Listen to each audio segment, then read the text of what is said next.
用力，用力呀！我怎么养了你这么个不守妇道的东西，背着我跑去跟野男人苟合，还怀了野种，让我在村里都抬不起头，真是晦气！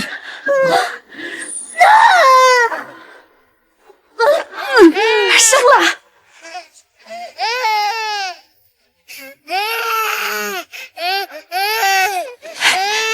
是个男孩，那又怎样？掐死人外头！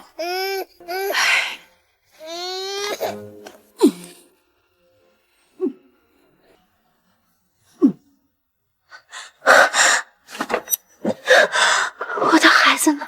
你把他怎么样？还能怎样？当然扔了，一个杂种，在这个饿死人不偿命的世道，难不成还留着养着？那是我的孩子，你为什么这样对他？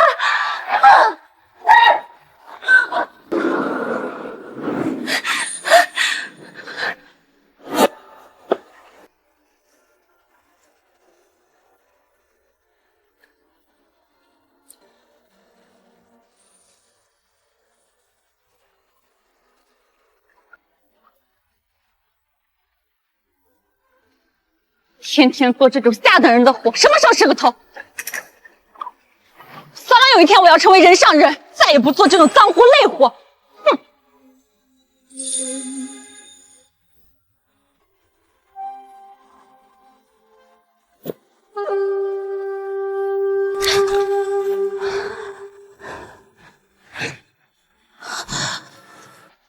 公子，公子醒醒！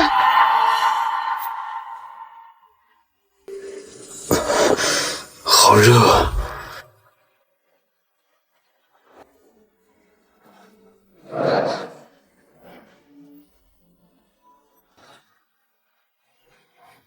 帮我，我会给你我的一切。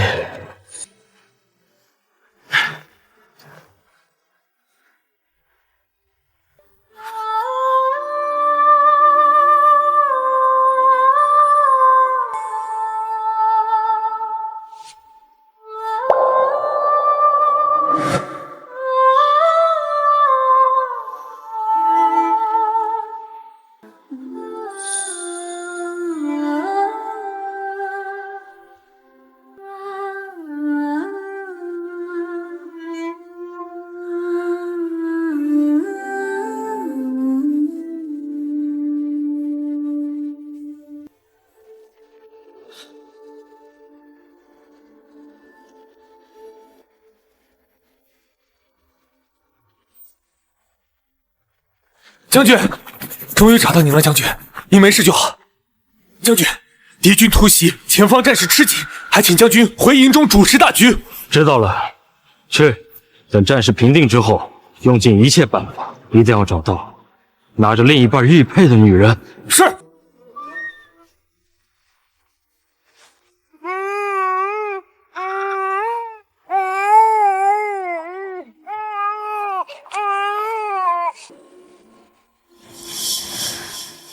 疼死了，劲儿那么大，就个一个馒头，睡得真亏。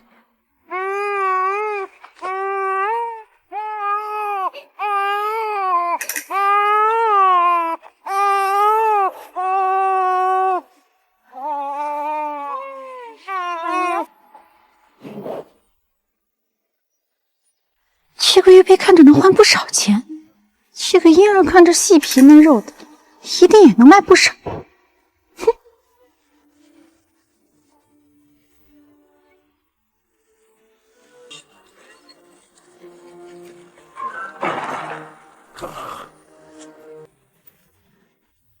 本将乃镇北大将军下属副将，现命你召集村内所有未婚女子，不得有误。哎呦，我女儿真有本事，出趟门竟然捡回来这么值钱的宝贝儿！哎呦，赶紧给孩子弄点吃的，要是饿死了，可就不好卖钱了。好，这就去。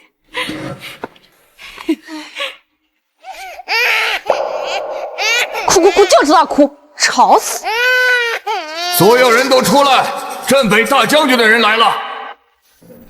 大人，所有人都在这儿了。军营里的人来咱们这儿做什么？听说有士兵违反军规，跟营外女子私会，要抓住那个女子，跟士兵一同进猪笼。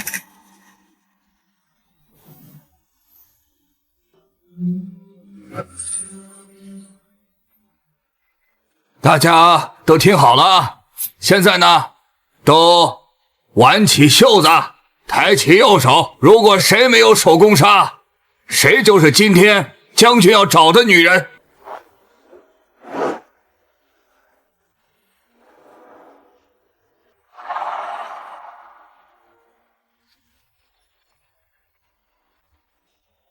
你为什么不把袖子拉起来？哎，大人，他没有手攻杀。数月前，大将军路过宁远村，丢了一样东西，你可曾捡到？可是服务。正是。恭喜大人。行了，大家都回去吧，都回吧啊。既然这玉坠是镇北大将军的，那屋里的孩子难道就是？大人，请与我到屋内详谈。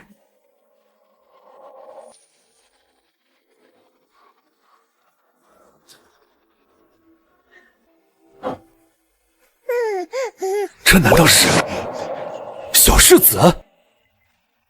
正是。太好了，大将军有后了！末将参见将军夫人，夫人千岁。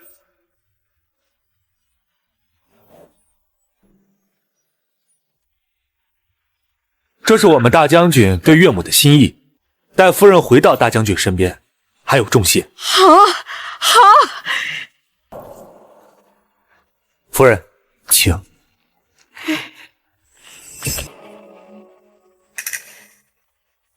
哎呦，我们家婉英啊，就是有本事，能被大将军看上，飞上枝头变凤凰喽！什么？你们家婉英被大将军瞧上了？当然了，我们婉英不像你家残花败柳，还怀着个野种回家。我们婉英带回家的可都是金疙瘩。凭什么他的女儿是大将军夫人，而我只能带个赔钱货？他破了身子也没什么用，倒不如卖了换一笔口粮。哎呀，军爷！哎呀，你们军帐中缺不缺那种让军爷们都乐呵乐呵的女人？什么？你有？有。太好了！军爷说大将军营帐里缺个做饭的，你收拾下跟着去，我可不会伺候你坐月子。在家也是被他虐待，还不如去军营里自力更生。好，我去。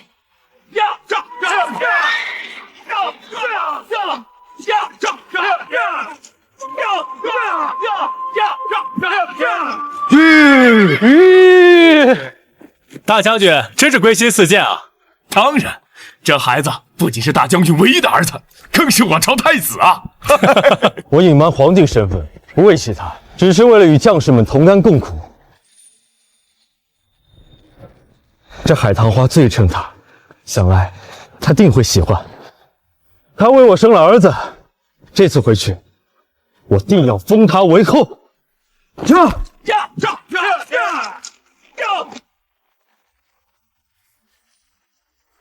你在这里等着。大将军对夫人可真好，那些绫罗绸缎可都是御赐之物，都送给夫人当衣裳。何止啊！这夜明珠世上可只有一颗，也都送给夫人当首饰了。大将军对夫人可真好啊！大将军的！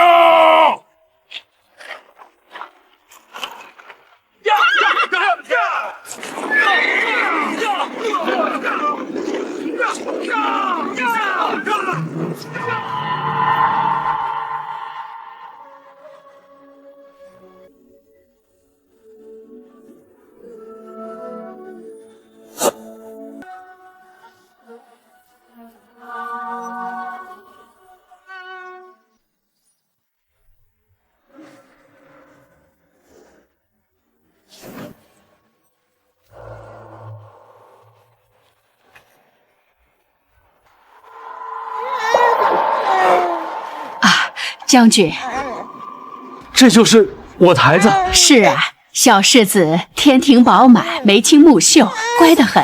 这小世子跟将军简直是一个模子里刻出来的。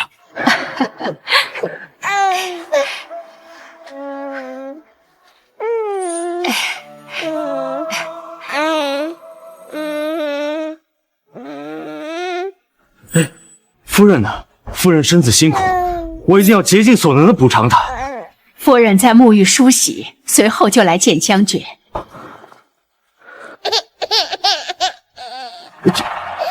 这是怎么了？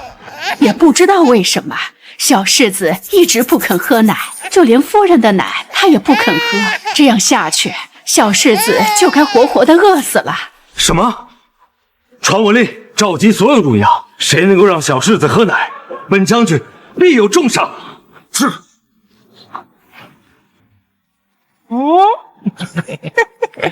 哎呀，这是哪儿？不是叫我来煮饭的吗？烧什么饭？你能把你卖给我们？当军妓了？什么？我不知道这个事情，他骗你们的，我不会当军妓的。哪儿那么多废话？伺候好我们兄弟几个，好处啊少不了你。你们干什么？放开我！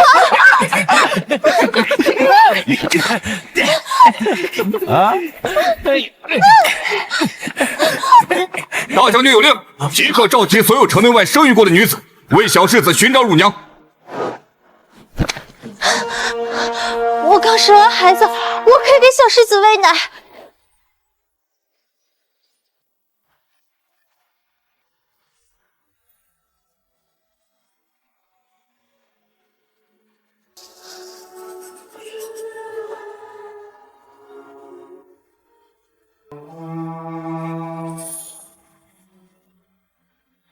脱！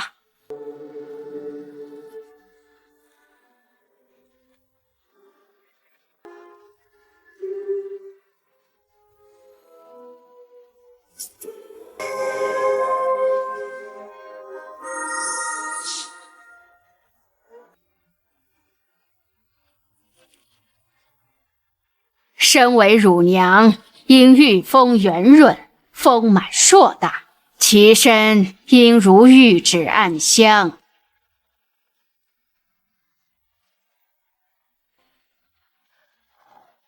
太小了，不合格。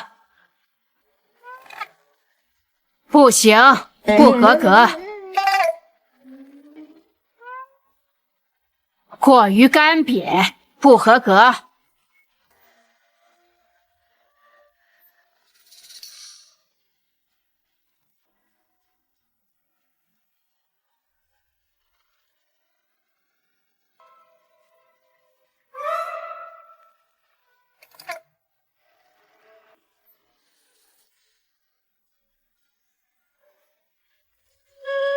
老奴从未见过如此丰腴之人，奶水充沛多汁，必定能让小世子喝足奶。你们都退下吧，你跟我进去。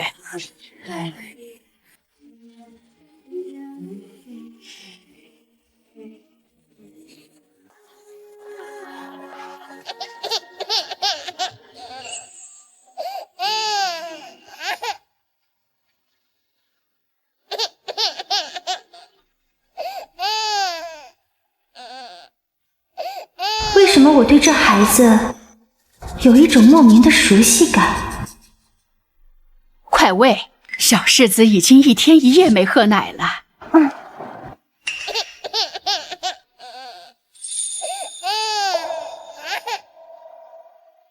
真的喝了。如果我的孩子还活着，大概也是这么大了吧。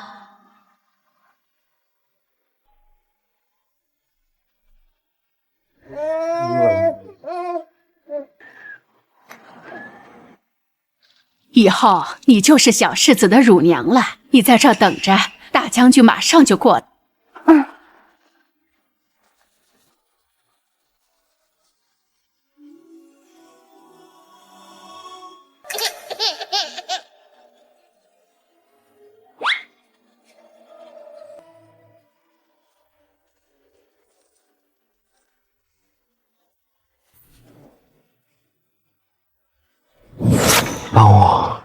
会给你我的一切。怎么是你？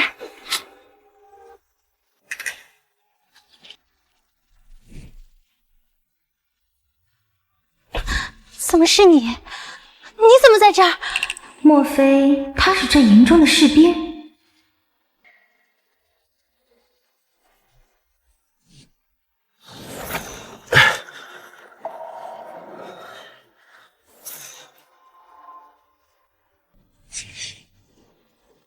你果然和我想象的一样漂亮。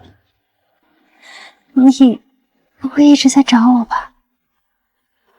我还以为那晚之后你就把我给忘了。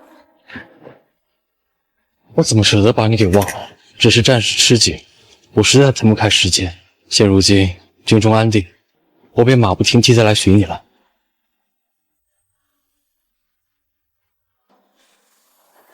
等等，这营中戒备森严，你是如何闯进来的？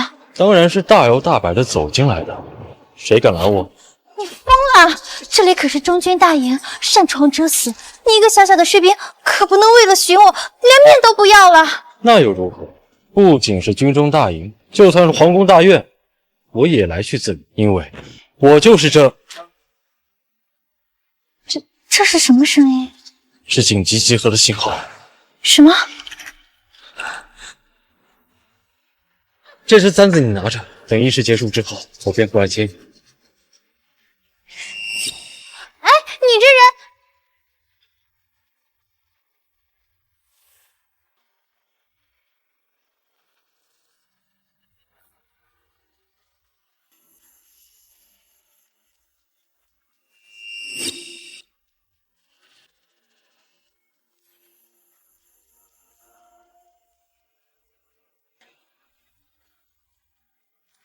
夫人，将军回来了，现下正在营中。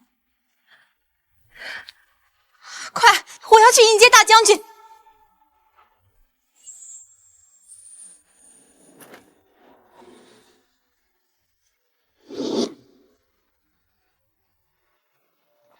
大将军马上回来。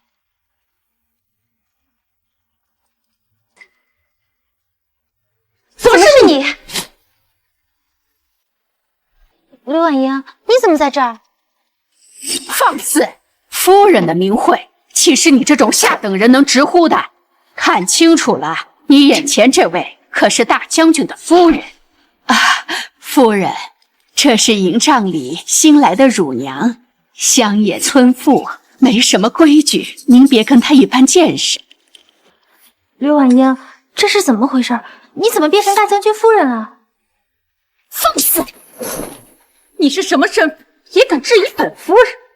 夫人为将军诞下小世子，功不可没。你这大胆贱婢，敢对夫人不敬！怀孕生子，刘婉英，你我本为同乡，原本一起为将士们换洗衣物。你怀孕生子，我怎么可能不知道？我怎么会做给人洗衣服这种下贱的事？你这个贱婢，脑子是不是烧糊涂了？来人，让他清醒清醒。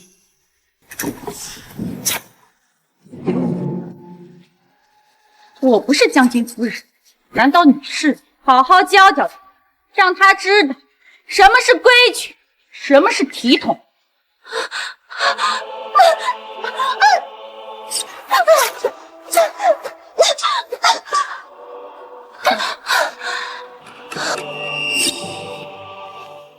夫人教你规矩，还不快跪谢夫人！刘婉英，你怎么会变成这样？我们以前可是同乡啊！我们以前是同乡，可如今我是镇北大将军夫人，这军中无人不知，无人不晓。而你只是个卑贱的奴婢，你我之间是云泥之别，少来攀扯关系，别忘了自己的身份。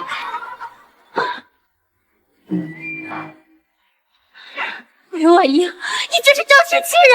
是啊，你能拿我怎样？我是大将军夫人，一人之下，万人之上。惩罚你这个小小的贱婢，如同碾死只蚂蚁般简单，明白？没错，整个军中皆以夫人为尊，夫人罚你是傻，杀你也是傻。以下犯上，掌嘴3下，已经是夫人宽宏大量了。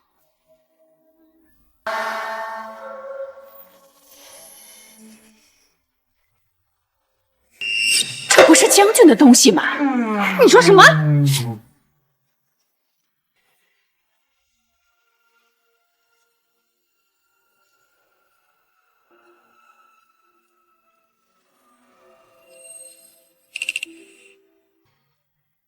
将军，将军，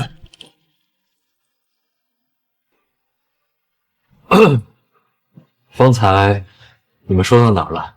将军这是心娶了夫人，半日不见，如隔三秋啊！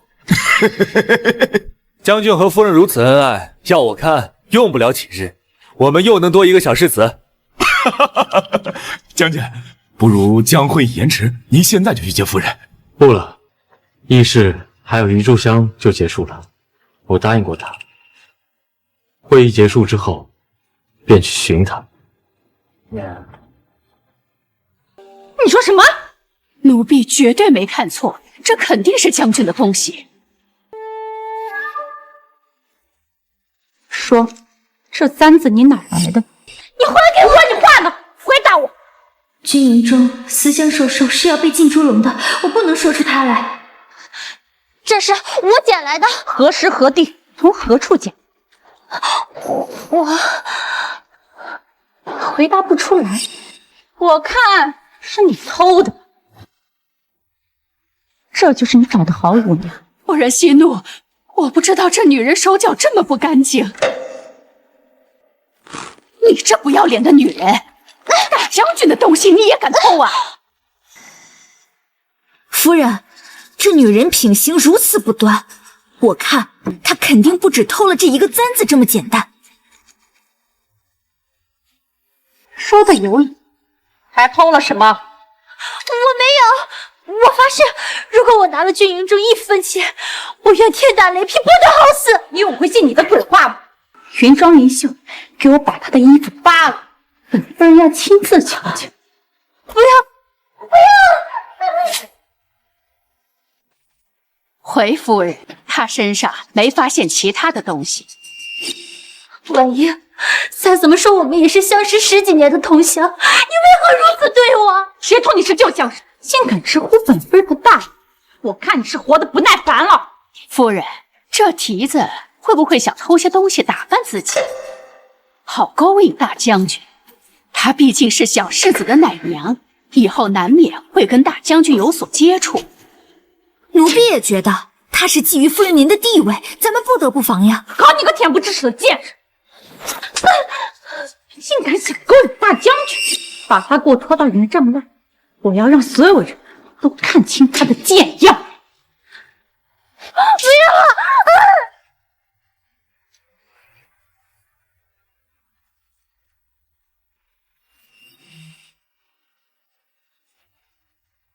各位将士，来瞧瞧，咱们军中也是进了不干净的女人，把他给我按住！你要干什么？放开我！既然你这么喜欢勾引男人，那我就在你身上烙个奴隶，让这军中所有的将士都看清你的真面目。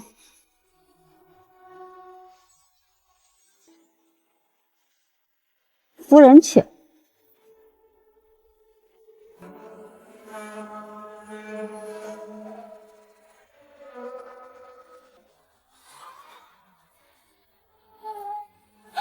不要！你不能这样对我！不要！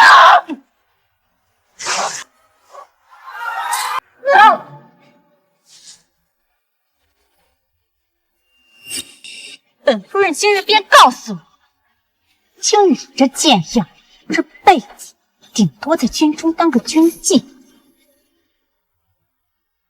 立刻通知夫君，现在就要去见他。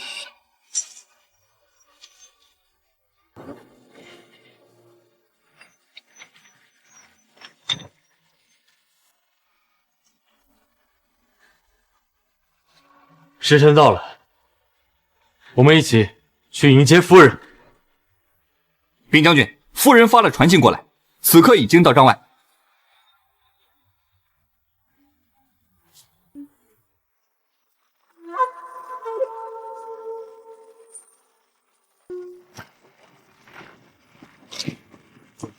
发生何事了？这个女人手脚不干净，偷窃大将军贴身之物，还企图勾引大将军，罪无可恕。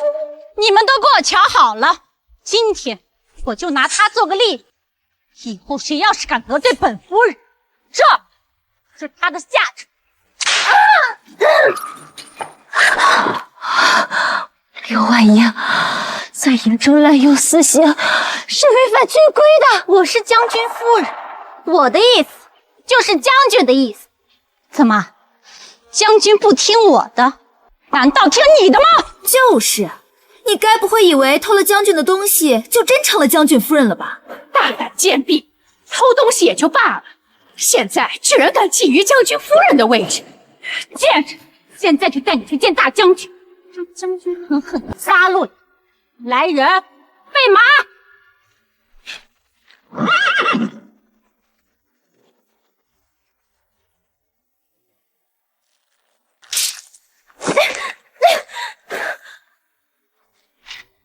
刘婉莹，你要干什么？军中有令，不得滥杀无辜，你这是在杀人！我是将军夫人，杀了你又如何呀？即使将军知道，也只会赏我。驾！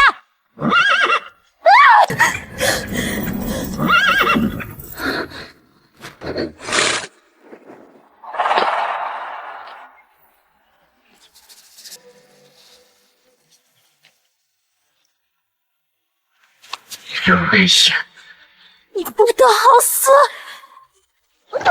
放肆！死到临头还敢口出狂言，你个贱婢！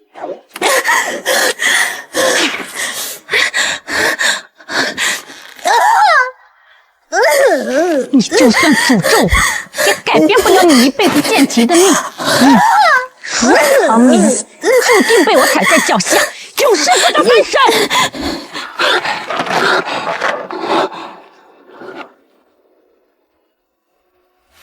将军，妾身前来求见。夫人，一会儿见到了将军，定要将你这个妄想冒充将军夫人的贱货凌迟处死。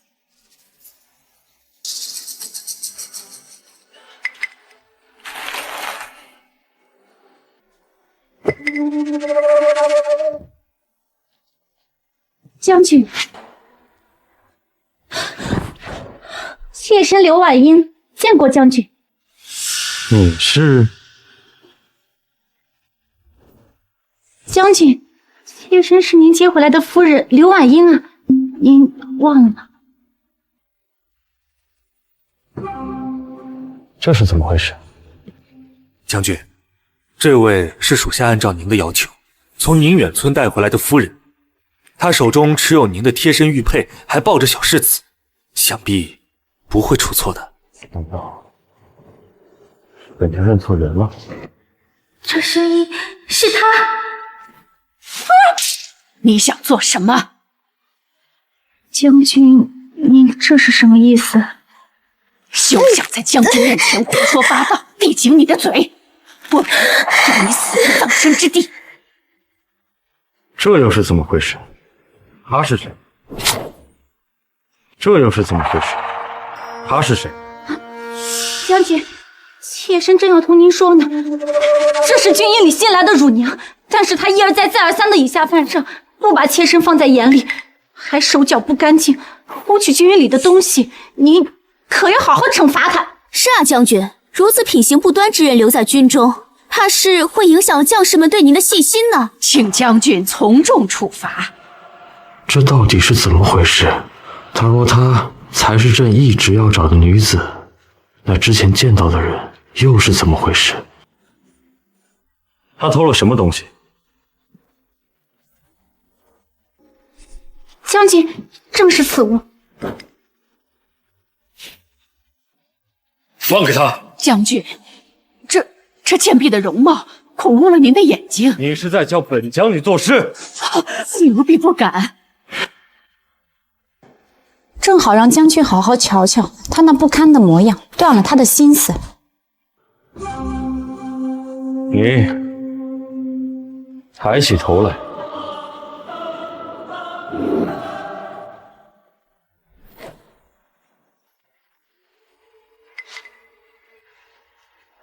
他居然就是镇北大将军！怎么回事？我的嗓子怎么说不出话了？将军，不是他。说，你偷了营中的什么东西？你不会说话？怎么可能？他方才还能说话的，定是他想装聋作哑，博以同情。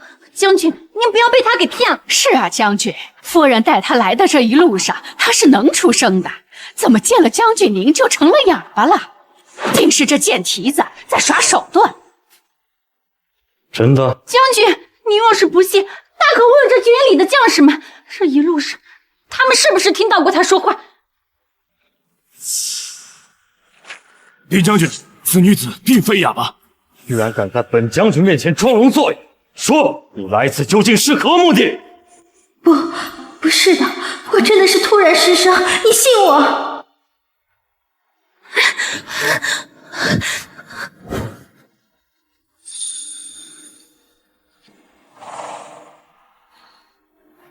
骤然失声，并非窃贼。你如何证明你是真的失声，而非装哑？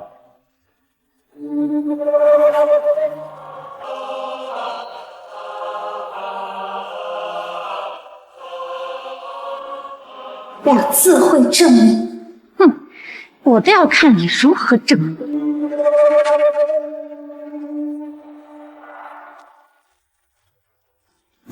他这要做什么？难不成是要以手握炭？这炭火滚烫，寻常人用手指轻轻一碰，也会痛得死去活来的。他要是用手握炭，剧痛之下，也发不出任何声音来，就确实证明他已失声。不过是一味的装可怜博同情，以为这样就能糊弄将军了，真是可笑。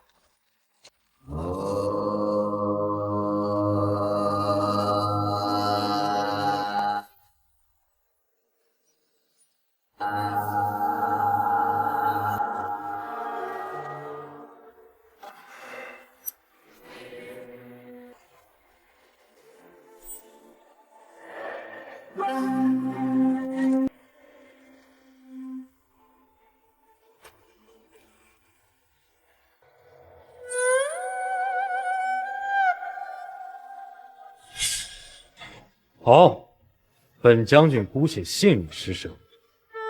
告诉我，这个簪子从何而来？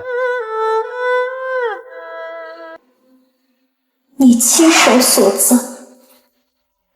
什么？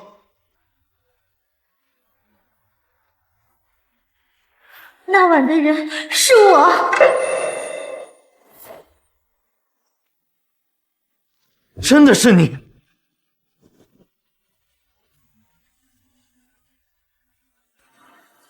那晚是我。什么？难不成阮唐眠就是大将军一直要找的女人？阮唐眠居然是大将军夫人！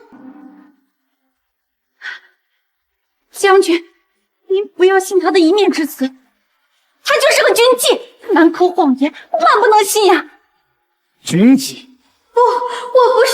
是啊，将军，军妓的话怎可相信？将军，不瞒您说，他叫阮唐眠，我们是同乡，我跟他自幼是一起长大的邻居，只是他在我们村里是出了名的不检点，如今他见我得了您的青睐，便想东施效颦，勾引您。是啊，将军，这贱婢偷了您的簪子，她就是为了打扮自己，好勾引将军您。住手！一切尚未分明，怎能滥用私刑？是，将军说的是。我还没问过你，你胸前是否有海棠花纹？什么海棠花纹？你没有？有，妾身自然是有的。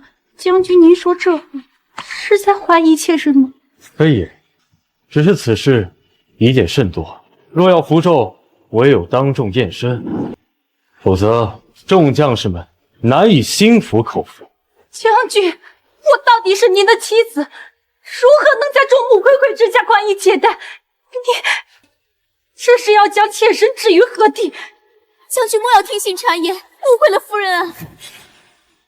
将军，不如让嬷嬷带夫人去迎战叶明正身，一来能让将士信服，二来不会影响夫人名声。住嘴！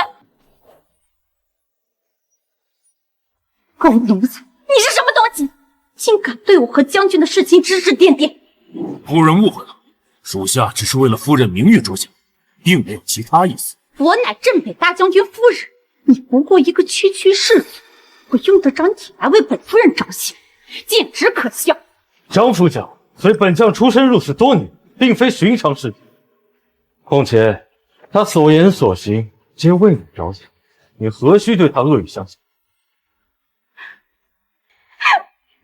将军，我是您的妻子，更是小世子的亲生母亲，怎能因为一个军妓的一面之词，便对我这般折辱？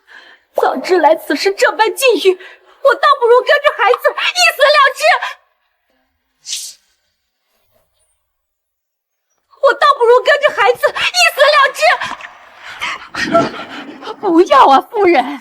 将军，夫人对您情深意切，若只因一人之言而要夫人验身，恐怕会伤了夫人的心呢。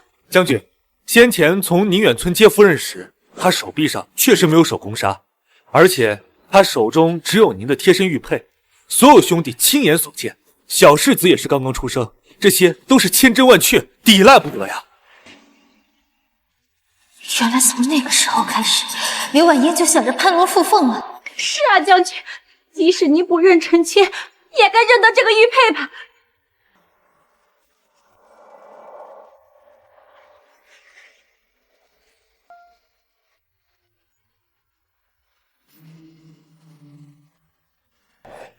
此玉佩本就是一枚，当晚本将重伤，被人所救，也因此遗失了其中一块。如此看来，你就是那晚的人。将军肯信臣妾就好。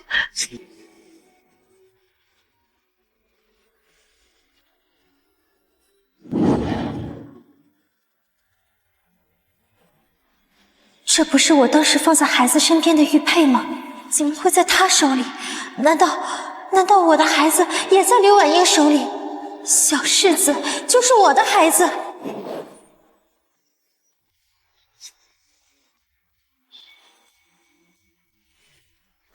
这玉佩是我的，簪子是你的，玉佩还是你的，服侍将军的也是你，你怎么不说小世子也是你生的？简直一派胡言！哼，我老婆子活了这么久，就没见过像你这么不要脸的。你怎么不说整个大夏都是你的？哼，空口无凭，居然异想天开，要污蔑夫人。我看他是想当将军夫人想疯了。将军，玉佩是我，世子也是我10月怀胎所生的，那晚的人是我，这桩桩件件都有人见证，你为何又是不敬妾身呢？本将并非此意。那就请将军赐死软糖绵，请将军赐死软糖绵。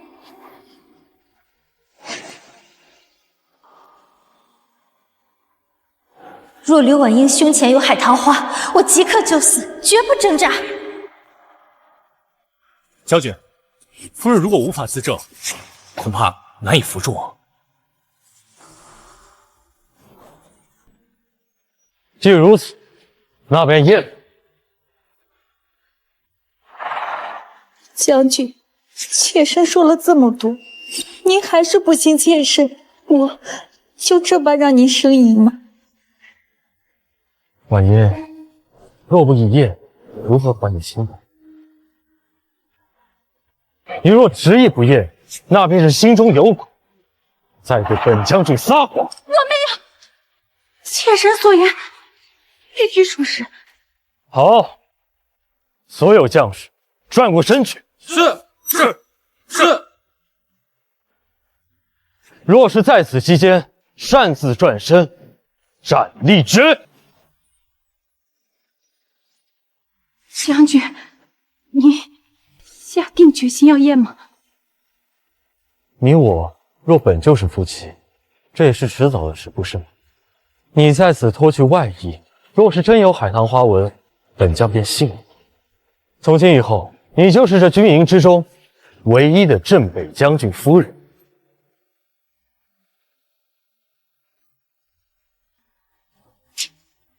将军，妾身身上有道疤痕，还未痊愈，您见了，是否嫌弃？自然不。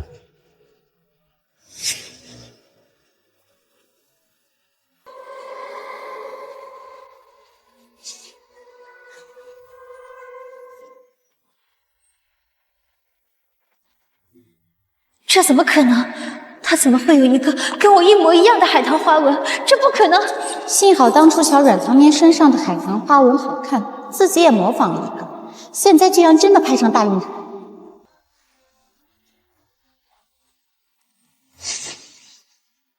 将军，这个贱人从小就嫉妒妾身，处处与我作对。妾身有什么，他便要模仿什么，还要强行抢去。就连妾身身上的海棠花纹，他也要模仿去混淆视听。女将军的内衣，硬是被他瞧见了。他得知了您的身份，便异想天开，向李代讨教。原来如此。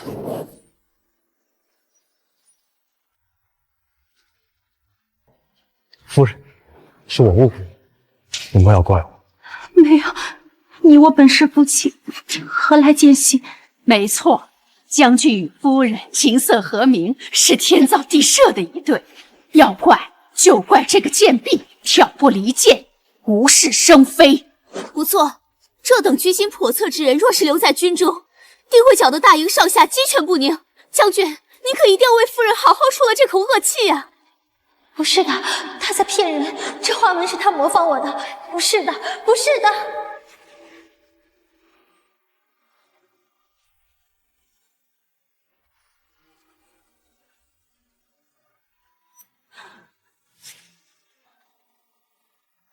阮唐眠，你就算是将军夫人又怎样？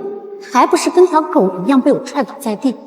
你的一切已经都是我的了。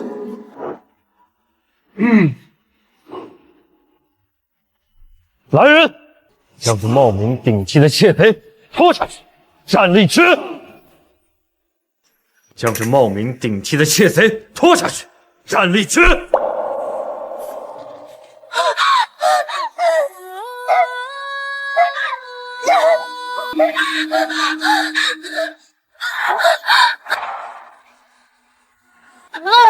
到这个时候了，竟还不死心！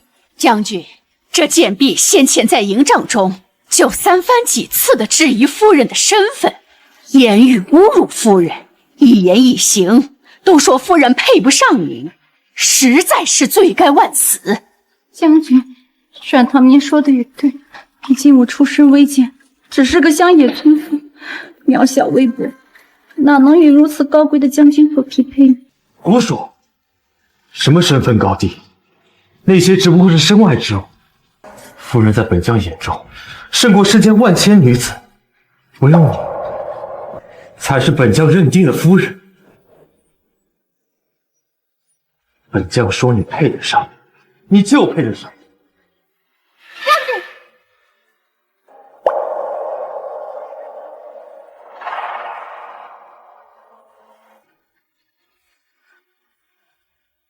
这贱婢目中无人，对你不敬，便全权交由你来处置。顺便让军营上下看清楚，你才是我断策的唯一之妻。是。来人，这个不知尊卑贵贱的贱婢拿下！本夫人要将她毒马分尸，以儆效尤。本夫人要将她毒马分尸，以儆效尤。没想到夫人会有如此雷霆手段，五马分尸，我们行军这么多年也未曾用过。是啊，我军只会对叛徒才会动用如此激情。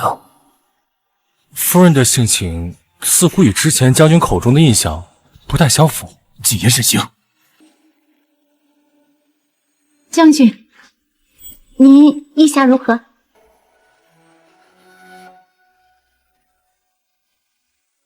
你高兴就好。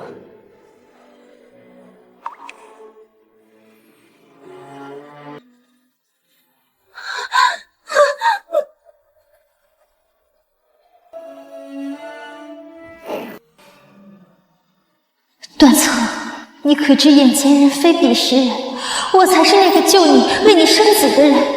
你可知这一切都是他的阴谋诡计？段策，若有朝一日你得知真相，可会后悔？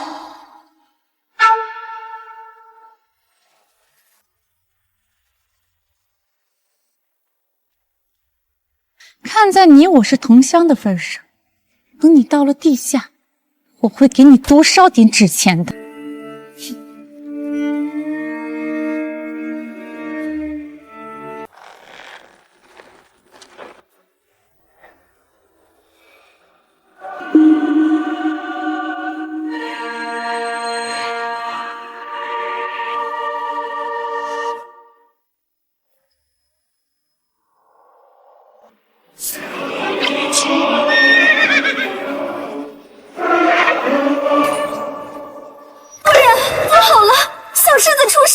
小世子出什么事了？不知怎么的，小世子啼哭不止，面色青紫，像是要喘不过气了。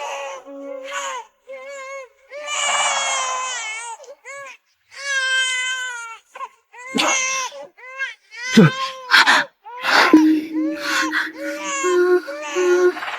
好了好了。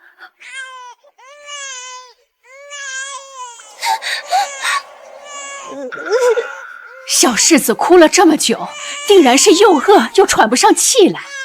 小世子这样的情况持续多久了？已经有一会儿了。你是怎么照顾小世子的？奴婢知错，奴婢无能，之前都是乳娘带的，所以奴婢不知道啊。乳娘人呢？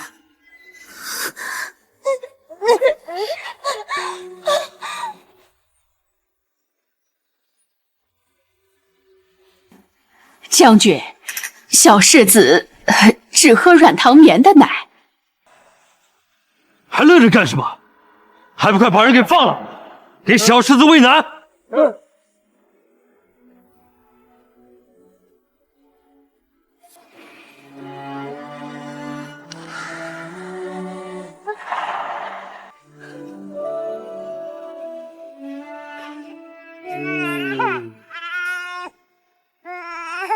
孩子，我的孩子。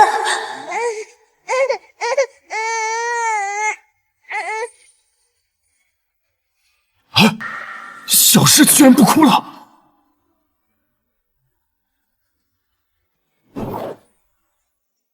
小世子居然不哭了！将军，看来小世子十分依赖于他，这个女子目前杀不得。那便姑且留下你的性命，好好照顾小世子，以此谢罪。你的命是因为小世子才留下的，从今以后恪守本分，勿要再想一些不属于你的东西，这样或许本将军还能饶你不死。听明白了没有？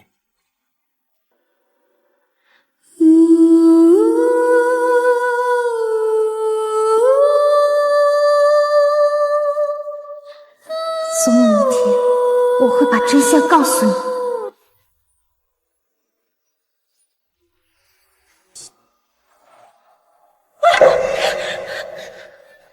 把他给我拖到营帐里。是。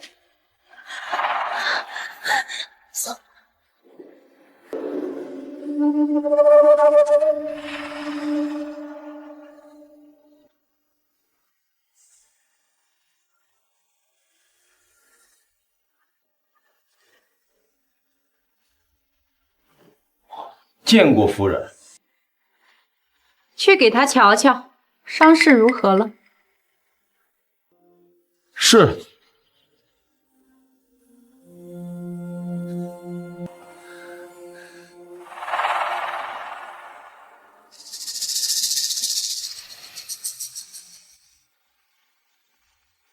回禀夫人，他面容受到重创，嗓子也因吞咽过多泥沙而被划伤，恐怕短时间内是好不了了。是一时好不了，还是一辈子都好不了啊？是一时半会儿好不了，还是一辈子都好不了啊？下官才疏学浅，若是能够及时治疗，或许还是能够治愈的。知道了，你退下吧。是。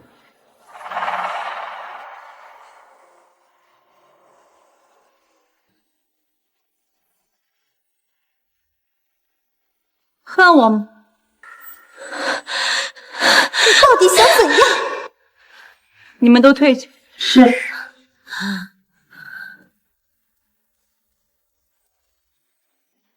想必你很想听见我承认真相。是，我承认，我现在所拥有的这一切，都是从你手里抢来的，包括你的儿子，你的夫君。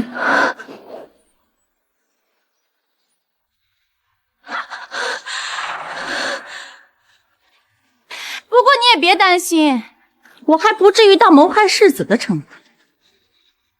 你这话是什么意思？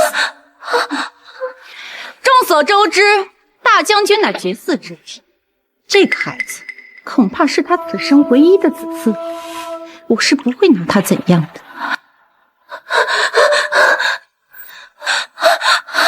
真的？只要你一直保持这种又哑又丑的模样，不跟任何人说出真相，我保证你的儿子一定能够平安长大。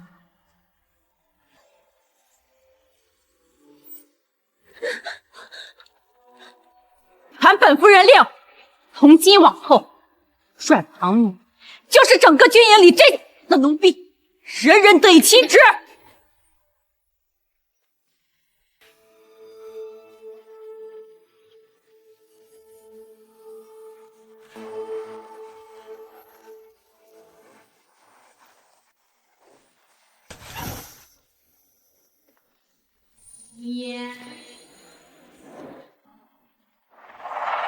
将军，今天晚由妾身来侍奉您。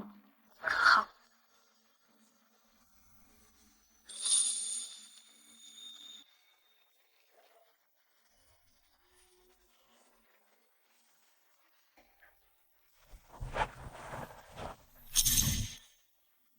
当初与你初见，那夜匆匆，说起来，怎么都是我对不住你。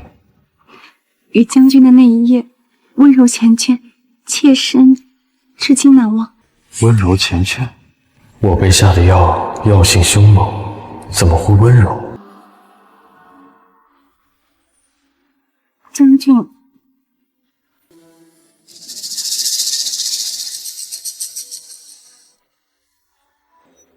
奇怪，这味道怎么感觉有些不对？将军，我们……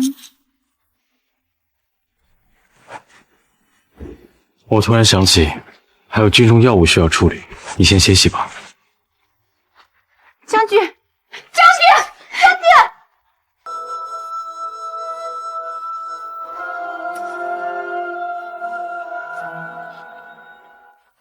怎么？你现在进来，是来看我笑话的吗？滚出去！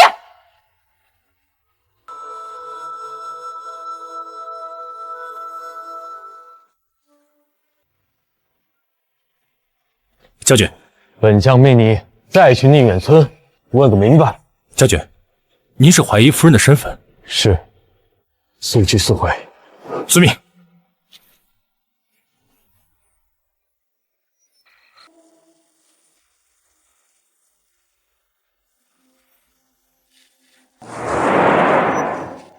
所幸先前带了些治病的草药，还差几天我的脸便能痊愈。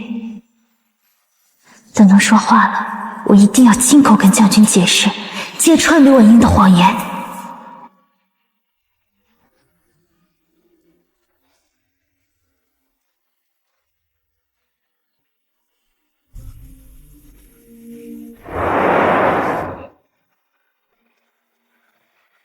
别跑！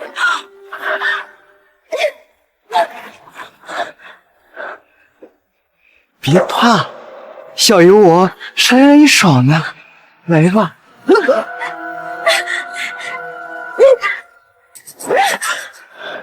那个还敢还手？夫人都说了，你是这营中最下等的贱婢，我拿你当军妓，是抬举你了，却还不知好歹。与其被这种人凌辱，倒不如一死了之。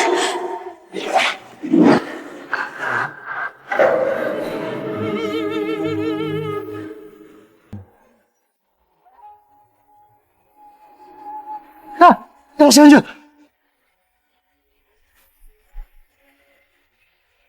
身为镇北军将士，竟干出凌辱妇女这等无耻勾当，你可知罪？将军恕罪，是这个贱婢故意勾引属下，属下才会淫乱了分寸。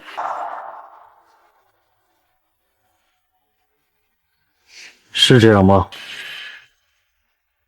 将军明鉴，她是这营中最下等的贱婢，属下就是再饥不择食，也不会选择她。她一定是用了什么手段。阮唐眠，你不会说话，连写字也不会了。将军还谦虚了，不敢解释，是他淫荡不堪，耐不住寂寞，故意勾引属下，属下是无辜的呀，将军。荒谬至极！将军，方才本将军目睹一切，你竟颠倒黑白！来人，将他拿下，重打100军棍！将军，属下知道错了，将军，将军。为何不解释？为何不解释？解释？我现在解释有用吗？我之前解释过那么多次，你又有几次是信我的？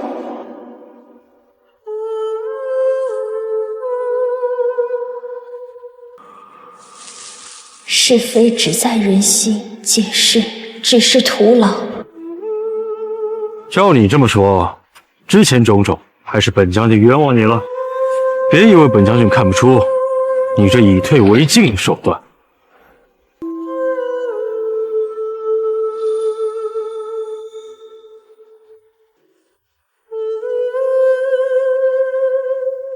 拿着，你别多想，本将军只是看你衣衫褴褛，有碍观瞻罢了。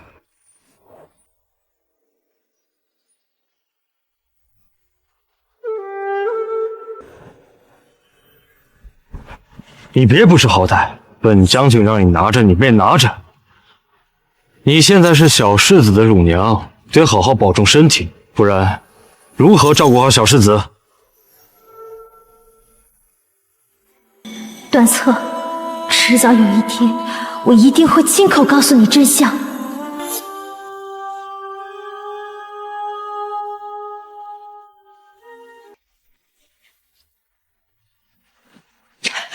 夫人，大事不妙啊！方才在营帐外，你说什么？将军竟然把自己的外衣给了阮唐眠？何止啊！老奴亲眼所见，那阮唐眠在将军面前装的那个叫无辜柔弱呀，对将军秋波暗送，把将军勾引的心都软了。阮唐眠这个贱人，我就不该留他这条贱命！你过来，我要你去办件事。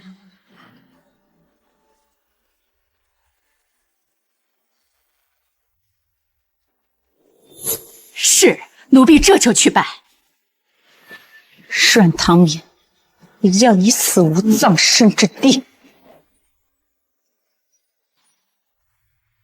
夫人，若是您真对阮唐眠下手的话，小世子若是闹起来，又该怎么办？那就找一个新的乳娘！我就不信了，这普天之下就他阮唐眠一个乳娘。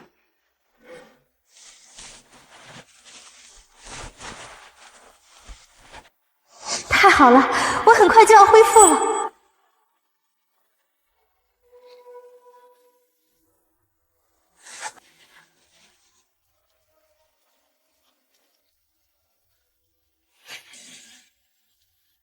我来瞧瞧小世子。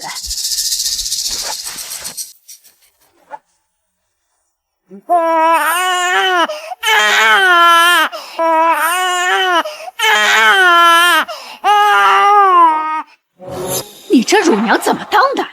连个小世子都哄不好。哎呦，好烫！小世子是不是发烧了？夫人，夫人，您快来呀！怎么了？夫人，小世子高烧不退，您快让大夫来瞧瞧。什么？你快瞧瞧，孩子怎么样？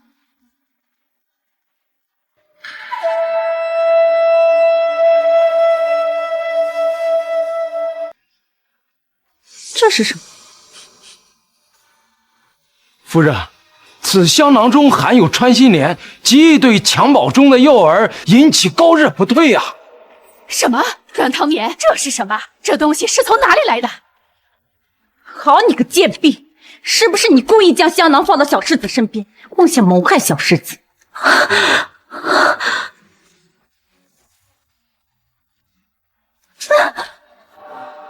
你这贱人！夫人好心留你一条贱命，你居然还不安分！你的脸居然恢复了，这怎么可能？你不是说他的脸没有恢复的可能？属下才疏学浅，实在是不知啊。不必为难大夫，是我自己治好。你能说话了？是，刘婉莹，既然你说我毒害小世子，那我们现在就去找大将军，亲自把话说清楚。放肆！竟敢同本夫人拉拉扯扯！来人，给我压住这个以下犯上的贱婢！你们敢！你们都被刘婉莹骗了，她根本就不是什么将军夫人，她就是个冒名顶替的骗子！贱人，竟然敢污蔑本夫人，连将军都承认了我的身份，你竟然还敢质疑？你是活得不耐烦了？真是狗嘴里吐出象牙来！将军，可在宁远村查到了什么？回禀将军，属下去宁远村查过，对于刘婉莹怀孕产子一事，村民毫不知情。什么？怎么会？难道真的不是她？那在宁远村可还有其他女子怀孕生子？当天怀孕产子的女子只有一个，叫阮唐棉。我说什么？阮唐棉？村里的产婆亲口所说，做不得假。而且生完孩子当天，产婆便以未婚产子乃是不祥之兆的名义，把孩子扔了。那岂不是？走，去夫人的营帐。走，去夫人的营帐。嬷嬷，给我打烂他的嘴！是。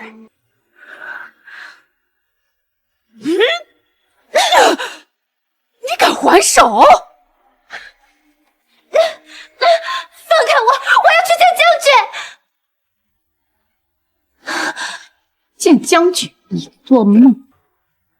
你药箱里应该有毒药。夫人，你是要……你应该知道本夫人在营中的地，赐此一个妄想谋害世子的贱婢，应该名正言顺的。是，属下遵命。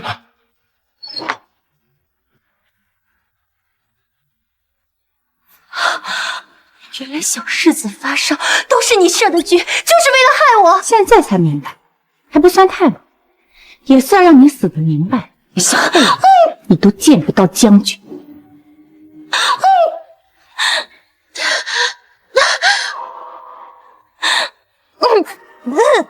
住手！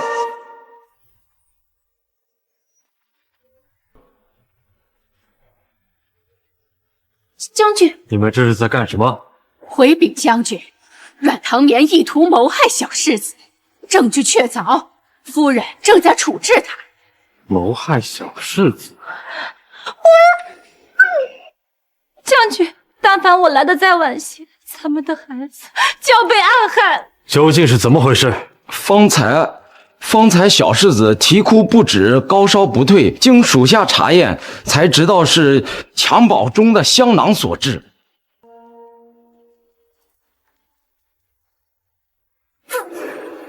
这香囊一股异味，是不是里面有什么不干净的东西？正是，此香囊含了有一种穿心莲，极易引起襁褓中的幼儿高烧、皮肤起疹等症状。将军，定是阮唐绵记恨妾身对他的责罚，所以他伺机报复我们的孩子。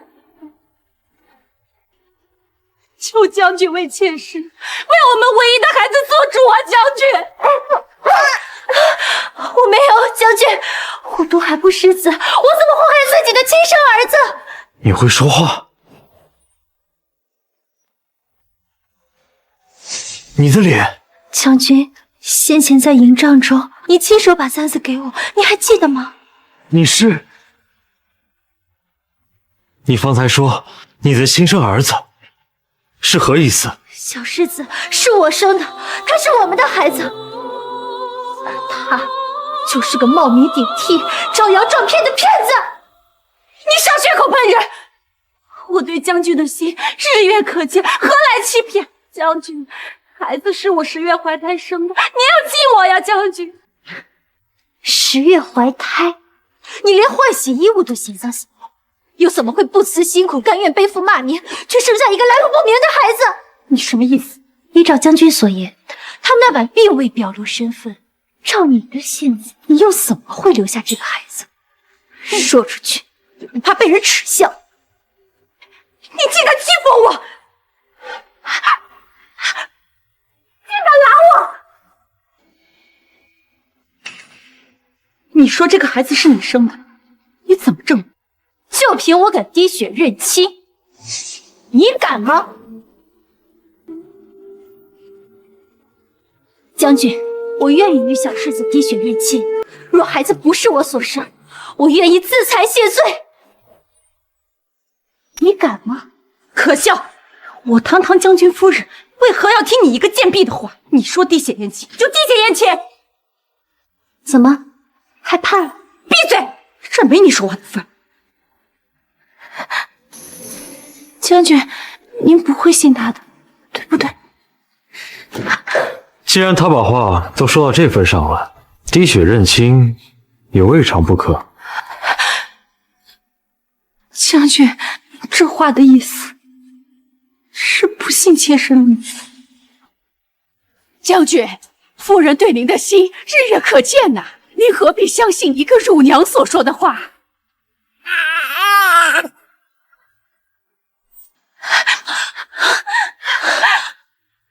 孩子，早知道我们来此是这般境遇，倒不如当时在村里自生自灭，不来这一遭了。夫人，不要啊！夫人，夫人，您何必如此呢？与其再次被几次三番的疑心，倒不如一死了之，也省得被人折辱。都是因为你，你个挑拨离间的贱婢，你到底是何居心？在本将军面前还敢动手，你好大的胆子！奴婢知错，奴婢只是一时看不下去，奴婢敢死，求将军恕罪。将军，连云秀都肯信我，为何您就不信呢？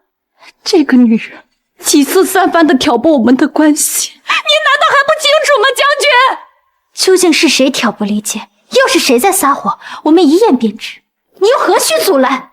你若是不肯滴血认亲，那便让阮唐绵来，也碍不着你什么事儿。将军，你若是执意不肯，那便是心虚，欺上瞒下，可是要处以极刑的，你可想清楚了？何令，将世子抱过来。来人，备水碗。是。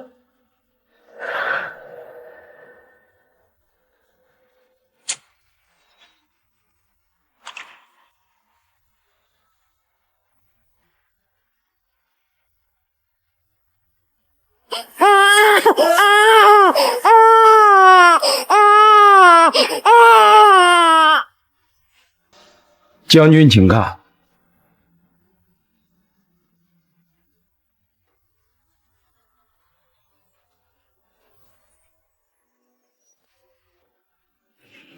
刘婉英，你还有什么话说？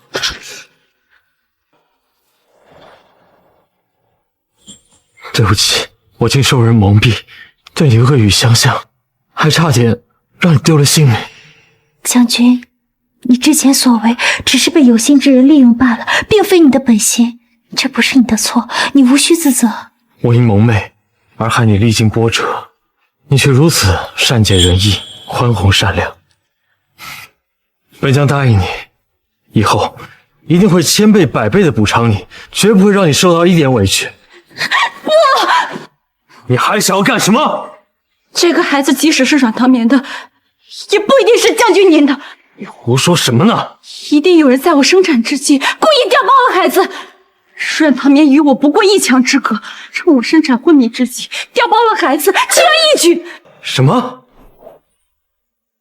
我已经去宁远村问过了，最近未婚产子的只有阮唐眠一个，根本没有。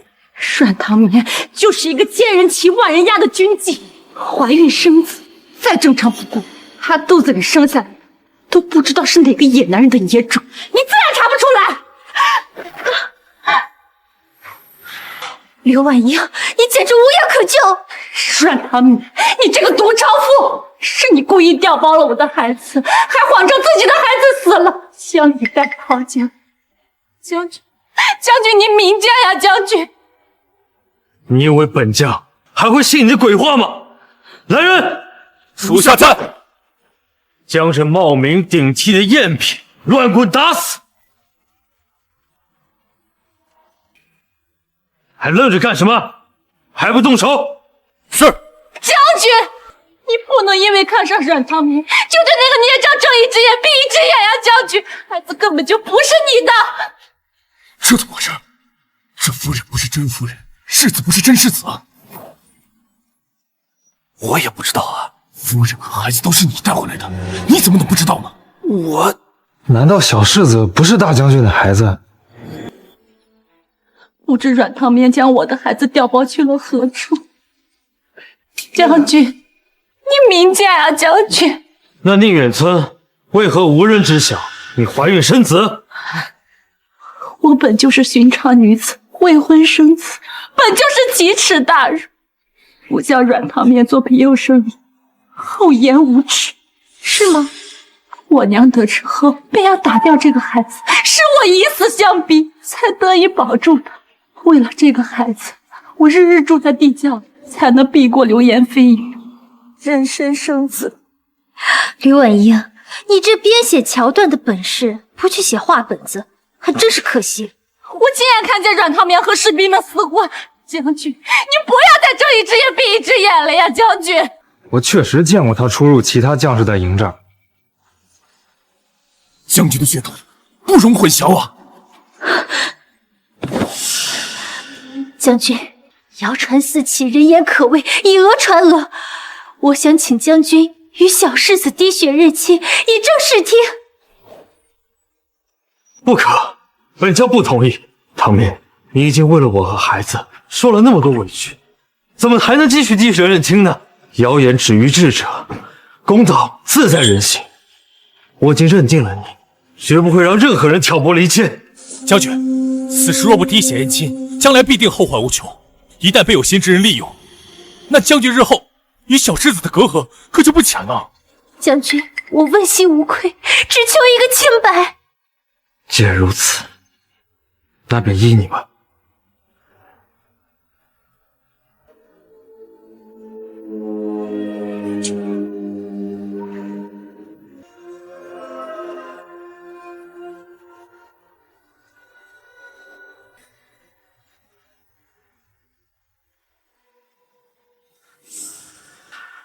什么？这怎么可能？夫人是假的。你受苦了，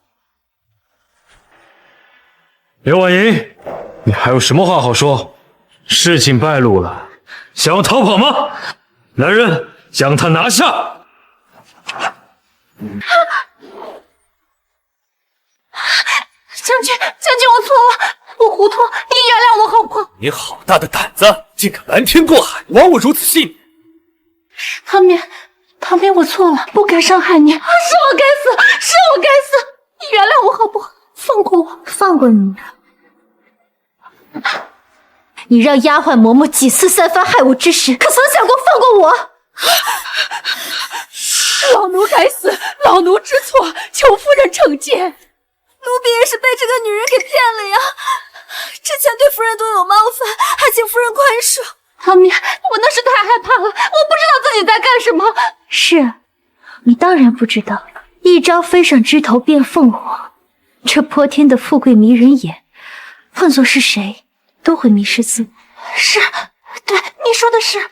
但是你却是人性泯灭，想要置我于死地。是唐明，你怎么能这样对我？我们可是同乡啊，自幼一起长大的邻居。同乡之情，邻居之义。同乡之情，邻居之义。你命人掌掴我之时，可曾想过我们是同乡？你骑马将我游街拖行的时候，可有想过我们是邻居？你欺上瞒下，欲将我五马分尸的时候，可曾想过我们是从小到大10几年的情谊？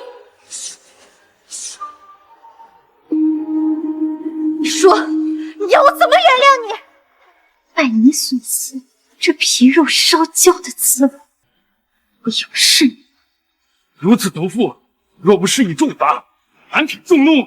是啊，应该重罚。来人，这几个人抓起来！不能杀我！我救了你们的孩子，你们不能杀我！说什么？那个孩子是我在村口捡到的，若不是我给他喂了水，他早就死了。我是你们孩子的救命恩人，你们不能杀我！村口？对，要不是你那个好羊把孩子扔到村口，我怎么可能会冒名顶替？造成这一切都是你的母亲曹桂兰，不是我。我与曹桂兰的恩恩怨怨，我自会找她算个清楚明白，跟你无关。不想再看到你这张脸，给我滚！等等，他不能就这么被拖走。将军，你这话是什么意思？难道你还想护着他？将军救我啊！将军，他让你受尽磨难，多次徘徊于生死之间，就这么拖出去，岂非便宜了他？你的意思是？自然是要五马分尸，挫杨辉。还愣着干什么？还不快去！属下请求当行刑官。好，趁着昏死过去行刑，未免有些不人道。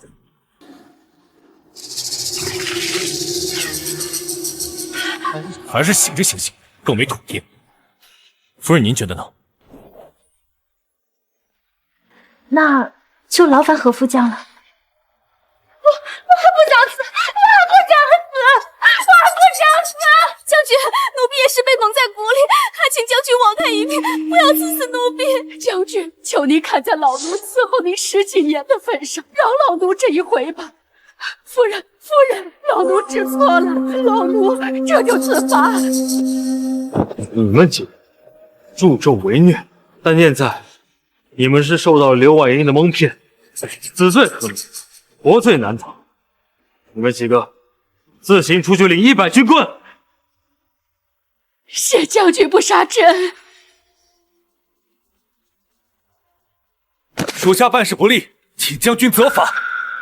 确实该罚！你看你都办成什么事，闯出多大娄子！张副将莫要落井下石，若此事交给你去办，也未必找得对人。我自然不会找错人。我第一眼看见那个刘婉英，我就觉得她不是什么好人。只不过我一时说不出来而已。马后炮！刘婉英有将军的贴身玉佩，又有孩子，换作是谁都会认错。李将军也是无心之失，将军可否从轻发落？既然夫人发话了，我哪有不从的道理？自行领20军棍，此事就此作罢。谢将军，谢夫人。唐敏，今后我会好好补偿你，护你一世。你可愿意再给我一次机会？我自然是愿意的。将军英明神武，夫人温柔善良，简直是天造地设的一对啊！你兵练完了吗？回来干嘛呢？自然，我围着山丘都转了20几圈了。这个不解风情的愣头青。旁边，旁边。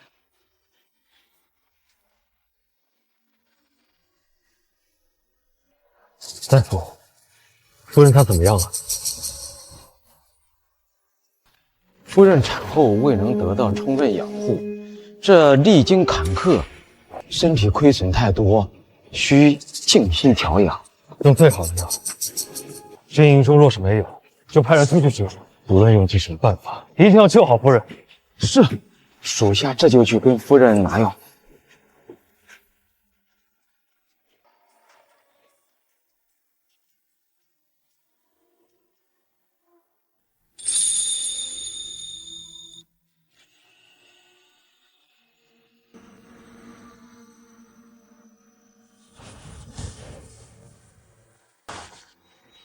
你现在感觉怎么样了？还好，让将军费心了。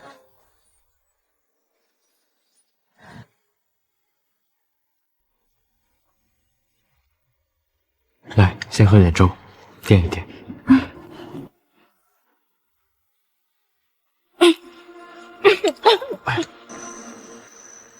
我帮你更衣。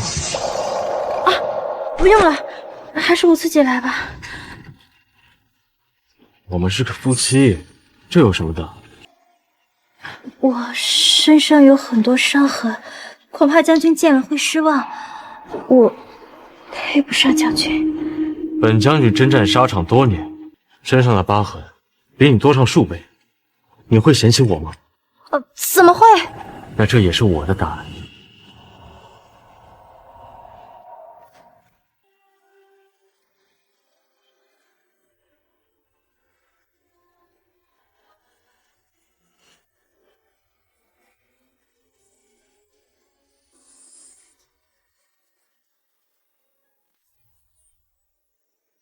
从今往后，你就是这军营中最尊贵的女人。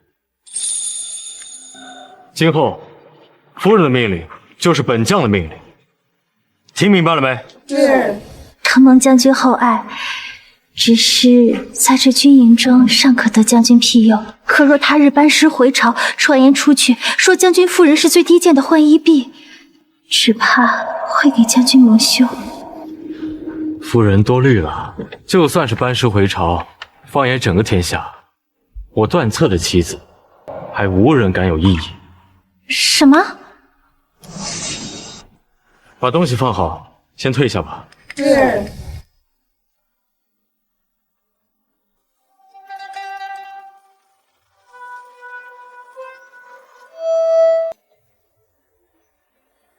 将军这是要做什么？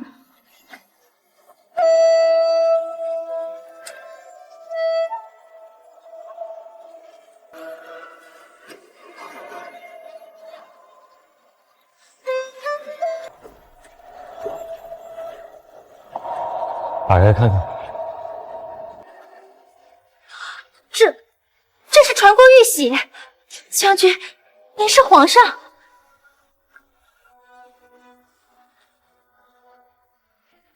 参见皇上。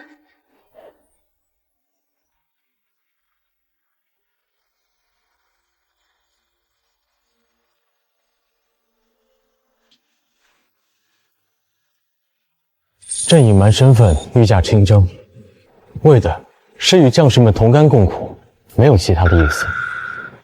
我还是镇北大将军，你的夫君。待班师回朝，我便昭告天下，封你为后。唐年不敢妄想皇后之位，只求能与将军白头偕老，我们一家人永不分开。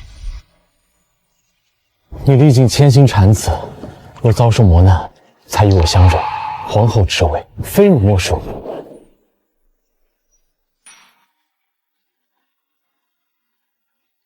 并非是唐年推脱，只是我的身份，怕是日后会让皇上被人诟病指摘。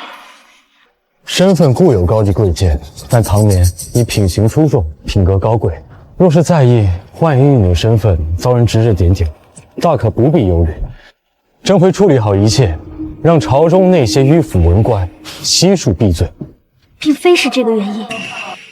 那是为何？我其实从未告诉过皇上，我并非宁远村之人。哦，那你出身何处？祖籍何处？我祖父名阮吉文，是前朝首辅，亦是罪臣。阮吉文，朕听着名字这么熟悉。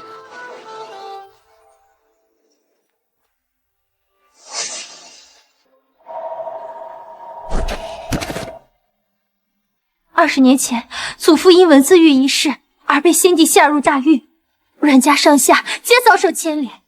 祖父为保护阮家一脉，在狱中自裁谢罪，而我与父亲则躲进了宁远村。陛下，唐冕虽为罪臣之后，可我相信祖父他是清白的。当年文字狱一事，定是有人在做陷害。你如何确认？父亲曾说，大理寺在阮家找到了意图谋反的失策，因而惹怒了圣上。可我祖父是武将出身，平生最讨厌舞文弄墨。若他真有意谋反，手握重兵，直接反了便是，何须收藏此等失策？手握重兵，首辅，莫不是与萧家有关？此事朕心里有数，一定会调查清楚。何林，属下在。即刻命人回京，让大理寺的人把20年前阮吉文的案卷调出来，待朕班师回朝，亲自查阅。是。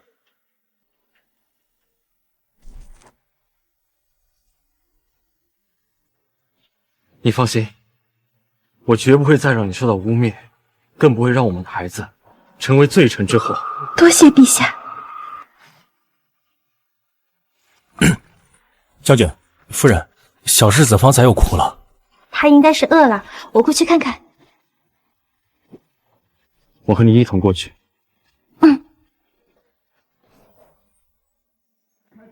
张副将，我还没抱过小世子呢，让我抱抱。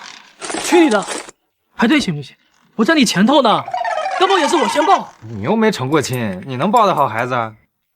张全，你看你5大3粗的，别再给小世子摔着，给我抱。不行不行，你还没好拳呢，你抱孩子站不稳，你才更容易摔着小世子呢。哼！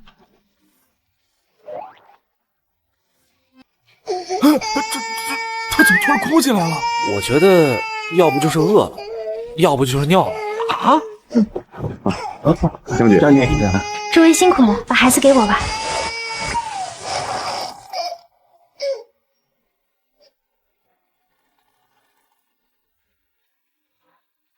你看，小世子都笑了。自从夫人来了后，这孩子谁都可以抱，看见谁都笑，聪明的很。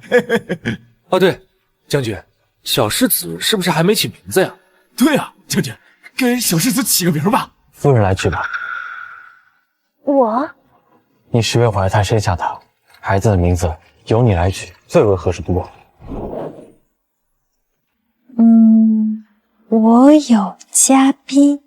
德音孔昭，就以昭字为名，将军觉得如何？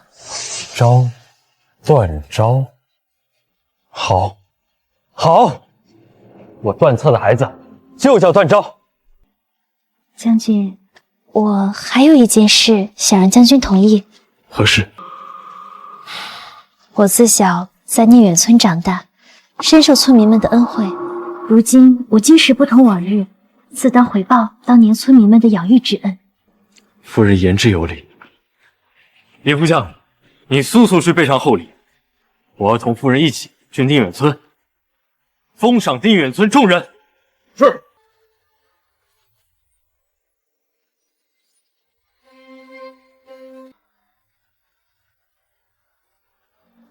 哦！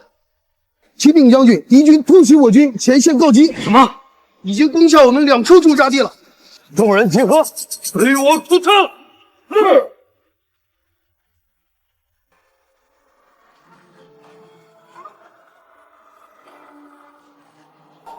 等我回来。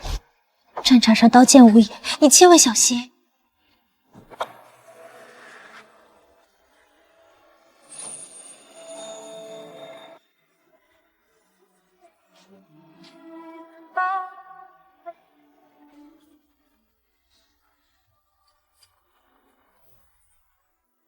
夫人，按照您的要求，我给宁远村各家各户的封赏礼物都在这儿了。辛苦李副官了。下午我先自行去宁远村，你们随后再来。夫人，您只身前去会不会不安全？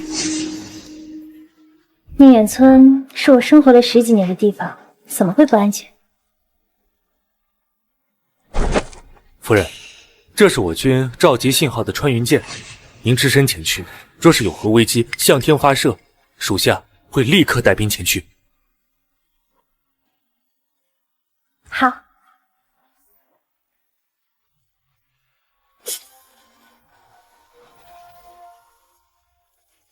谁呀？大清早的吵人睡觉，不想活了？陶姨娘，好久不见啊！阮唐年，你怎么回来了？这里是我家，我为什么不能回来？你不是在军营当军妓，怎么有功夫回来？果然，当初你是故意送我去军营，想让我当军妓。是啊，你这种残花败柳，当军妓不正好吗？我看你当的挺好的呀。我在军营并非是当，我父亲的事情，曹桂兰应该知道什么。若我现在贸然以将军夫人的身份质问她，曹桂兰定然不会说实话。行了，你回来什么事？我父亲当年曾经留下一册书卷，不知现在在何处。什么书卷？那痨病鬼的东西，我认的认，烧的烧，肯定没留着。不可能，那书卷里夹杂着这间房子的地契，你怎么会丢掉？这贱蹄子，难道是特地回来抢房子的？不行，我可不能让他得逞。我说没有就没有，你烦不烦？赶紧走！我此番回来只是为了书卷，不是为了争别的。桂兰，谁啊？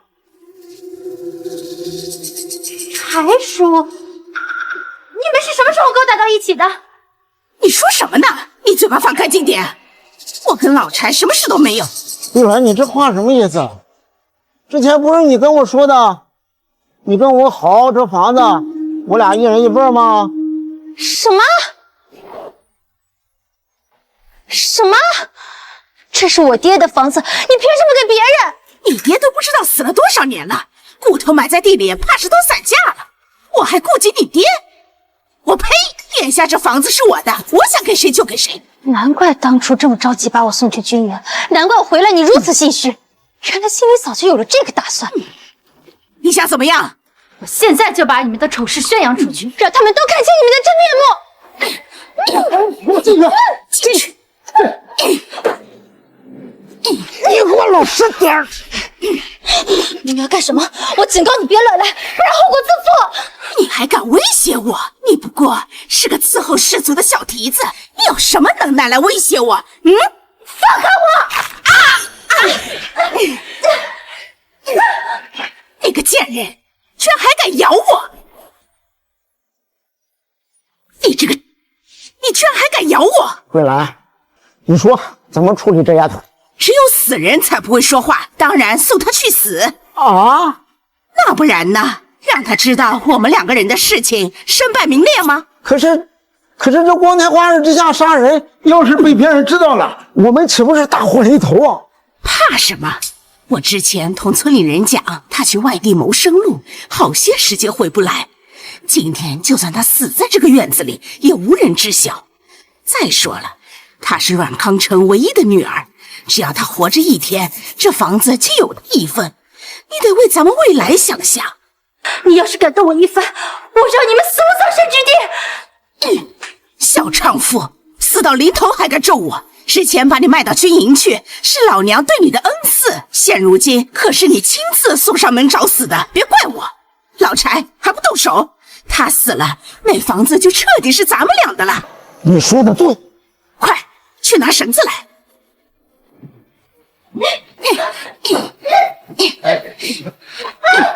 给我别了，你给我拿！曹曹婶在家吗？曹婶在家吗？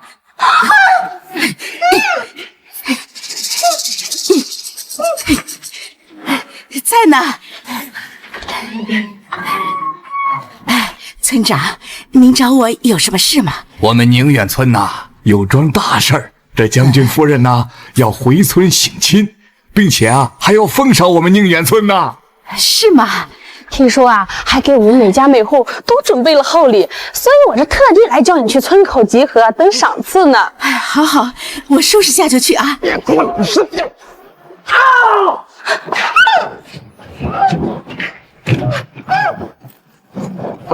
什么声音啊？里边有人呐？没人，怎么会有人呢？肯定是附近的野猫。等一下，我去打死它。给我回来！你想往哪儿跑？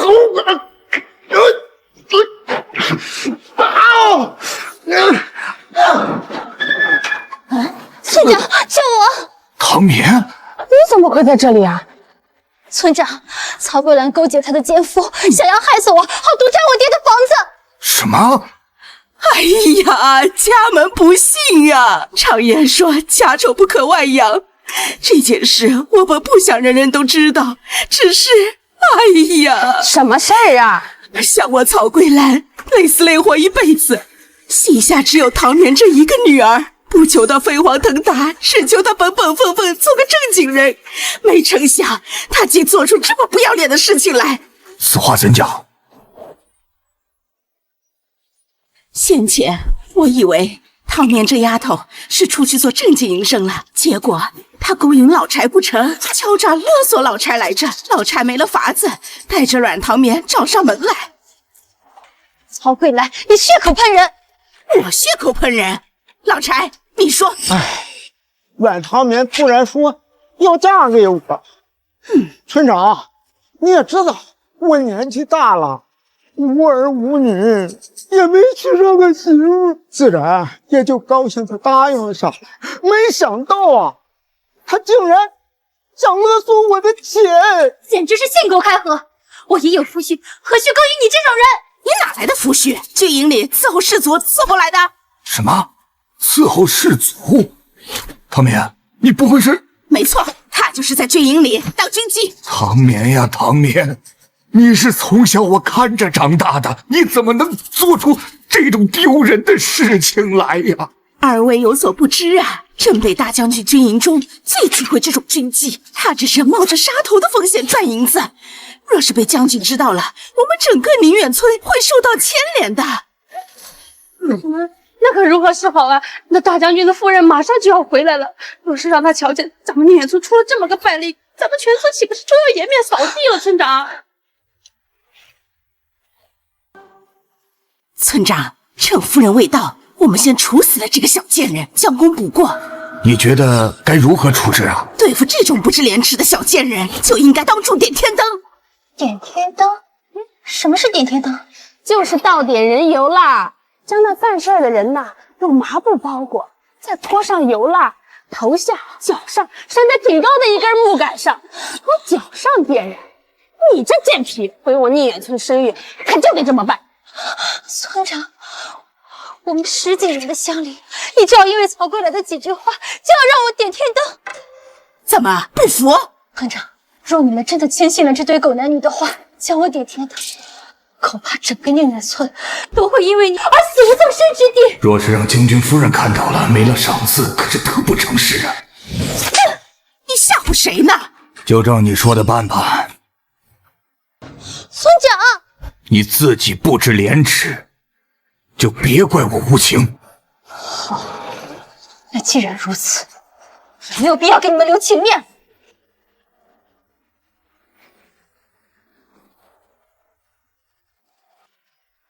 他这是做什么？是大错事罢了，难道还能搬来救兵不成？就是，他去军营里是当最下等的军妓的，又不是当将军夫人，能有什么能？曹桂兰，倘若我说我就是将军夫人，你又当如何？阮唐眠，你可真是撒谎不过脑子！将军夫人刘婉英那是在咱们众目睽睽之下被接走的，现在你说你是将军夫人，你要是将军夫人，我就是皇太后。行了，别啰嗦了，执迷不悟，把阮唐明拿下，押至村口。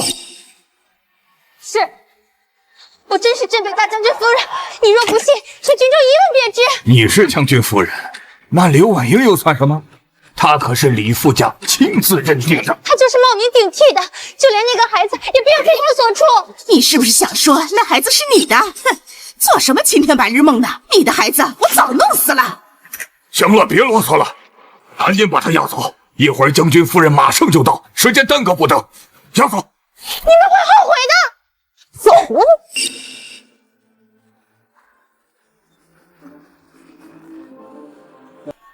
是夫人的求救信号，夫人出事了！所有人，随我去宁远村找夫人。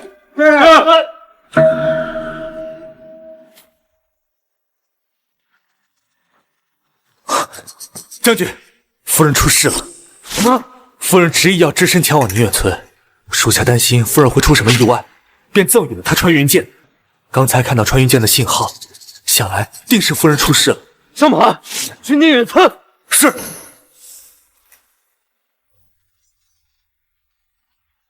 那不是婉家的婉唐远吗？他怎么了？哎，说起来，怪我这母亲教导无方，竟教出一个去当军妓的女儿啊！军妓啊，他竟然是这样的人啊！真给我们宁远村丢人啊！宁远村清白了几辈子的名声，都要被你给玷污了。先前呐，未婚先孕，我们睁一只眼闭一只眼也就算了，现如今竟还做起这不知廉耻的勾当，简直是天理难容啊！村长，快行刑吧！等下将军夫人到，若瞧见了，可不好啊！是啊，快行！阮唐明，你还有什么话想说吗？枉我对你们感恩戴德，你们竟如此狠心！我告诉你们，我才是真正的将军夫人！你们今天的所作所为，都是在自掘坟墓！你们今天的所作所为，都是在自掘坟墓！说什么？她是将军夫人？她疯了吧？将军夫人不是刘婉英吗？四道临头胡诌的呗，有谁会信她？就是，婉英可是当着全村的面被接走的，她才是真正的将军夫人。你说你是将军夫人，你可是有证据证明？待我夫君赶到，自会证明我的身份。阮唐眠还有夫婿的，他未婚先孕，哪来的夫婿啊？村长，你可别被他骗了，他就是在拖延时间。他一个人人践踏的破鞋，哪里有夫婿？就算是有，充其量也是个虾兵蟹将，配他这个下等军妓正好。村长，您别再犹豫了，万一让将军夫人看见这一切，觉得丢了她的面子，回头收了我们的封赏，可不好。是啊，快行刑，快行刑吧！行！这就是我感恩多年的村民，为了区区封赏，不分青红皂白，便要将我点天灯。既然如此，那就按照诸位乡亲们的意愿，处以阮唐明极刑，以正视听。好。村长，这是我最后一次奉劝你三思而后行。你们现在收手，一切都还来得及。等我夫君赶到，你们连后悔的余地都没有了。哼，你以为老夫是被吓大的吗？不敢，我只怕村长受人蒙蔽，有眼无珠，随后酿得凄惨下场。你这小娼妇，如今到了这般地步，居然敢口出恶言，辱骂村长，可见这女子有多歹毒！我呸！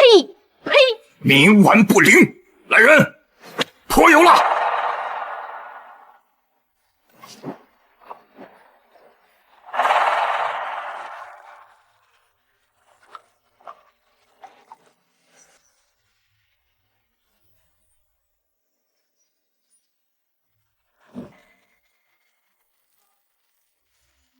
今天我们村出了一件丑事，阮家女阮唐眠不知检点，私作军纪，严重侮辱我宁远村门楣，现处以极刑，点天灯，以正我宁远村之清明。好，油蜡一泼，火把一丢，神仙难救。阮唐眠，你死定了！阮唐敏，你的时辰到了，下辈子做个清白之人。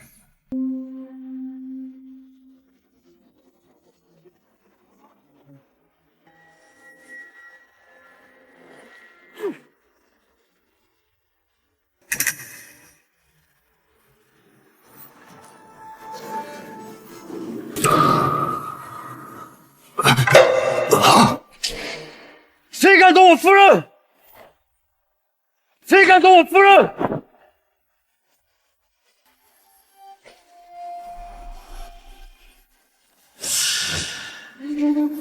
大将军，大将军怎么会来这儿？婉英不是说是将军夫人吗？对啊。唐敏，你怎么样了？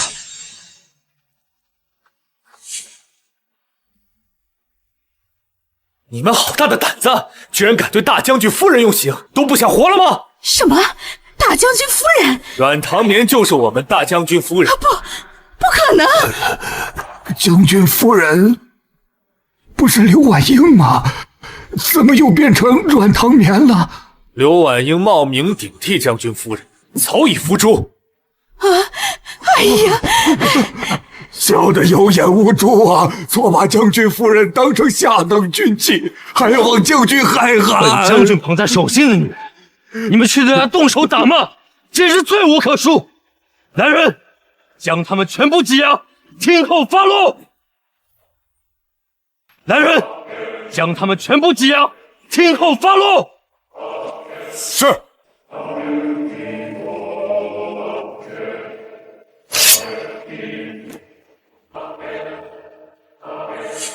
唐明，你放心，有我在，我定会替你讨回公道。枉费夫人对你们心心念念，还挨家挨户为你们准备了礼物，一群白眼狼！小的知错了，请夫人网开一面。念在我从小看着你长大的份上，请你饶了我们吧，饶了我们吧，饶了我们吧！从小看我长大，你不也放任村民们叫我点贴灯吗？若非我夫君及时赶到，我现在就是尸骨一具了。唐敏，我们都是听了曹贵来的，挑拨离间，并不是有意要为难你的呀，唐敏。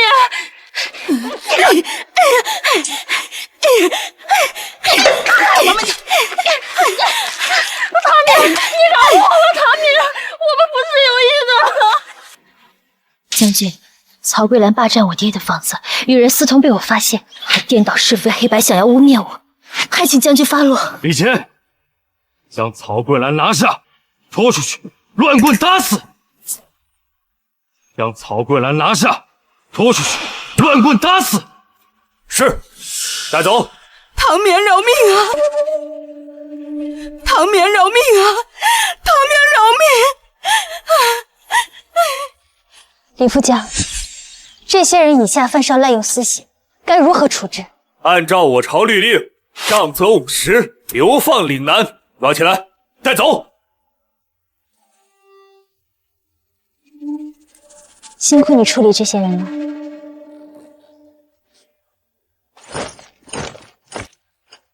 哦，启禀将军，朝中大理寺传来急报。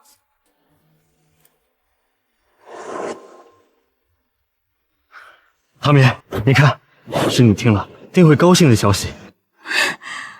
我阮家一案查清楚了，想来是当初萧元简为了上位取而代之，才对你们阮家痛下杀手。为了一己私欲，竟害我阮家满门，简直禽兽不如。现如今证据齐全，只需下一人证，便能坐实萧家的罪名。等回宫之后，我定会再派人。将军，将军助我阮家翻案，唐明感激不已。只是这仇，我得亲自报。看来你心中已有了对策。我会让这最后一个人证乖乖走到将军面前。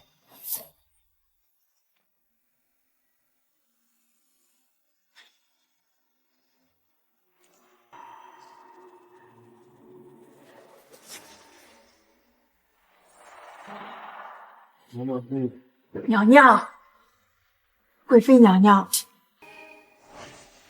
皇上回宫了。皇上回来了，圣驾到哪儿了？快到神武门了，快替本宫更衣，本宫要亲自迎接皇上回宫。皇上并非一人回来。你说什么？皇上身边带了一妙龄女子，都已经安排进芳菲殿了。岂有此理！本宫才不在皇上身边一段日子而已，什么人都敢钻空子勾引皇上。走，随本宫去看。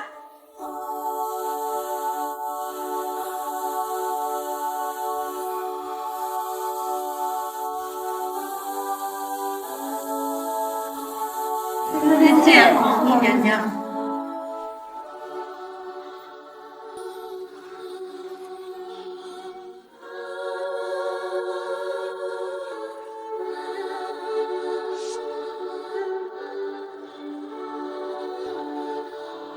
未央宫尚未修缮好，得委屈你带着芳菲殿暂住一段日子。只要能跟皇上在一起，臣妾在哪儿都不觉得委屈。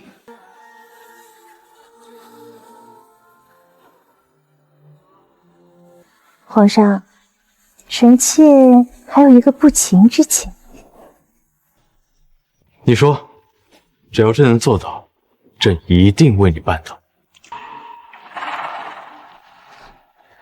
皇上封我为后，按理来说，这管理六宫之权应在臣妾手中。可臣妾对于六宫之事并不了解。我听闻这宫中之事一直由萧贵妃协理，不如就由她暂代这中宫之职。萧家害你阮家满门，朕此次回宫，若是坐实此事，便是要罢除萧揽月贵妃之职。你为何又要赐她如此大的权力？皇上，欲使其亡，必先使其狂。臣妾说过，一定会让这最后一个人证乖乖自投罗网，而萧揽月就是这最后一人。原来如此，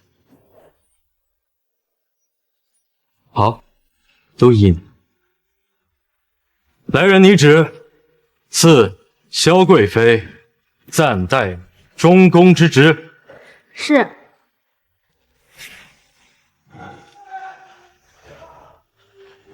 朕还要去上朝，回来再陪你。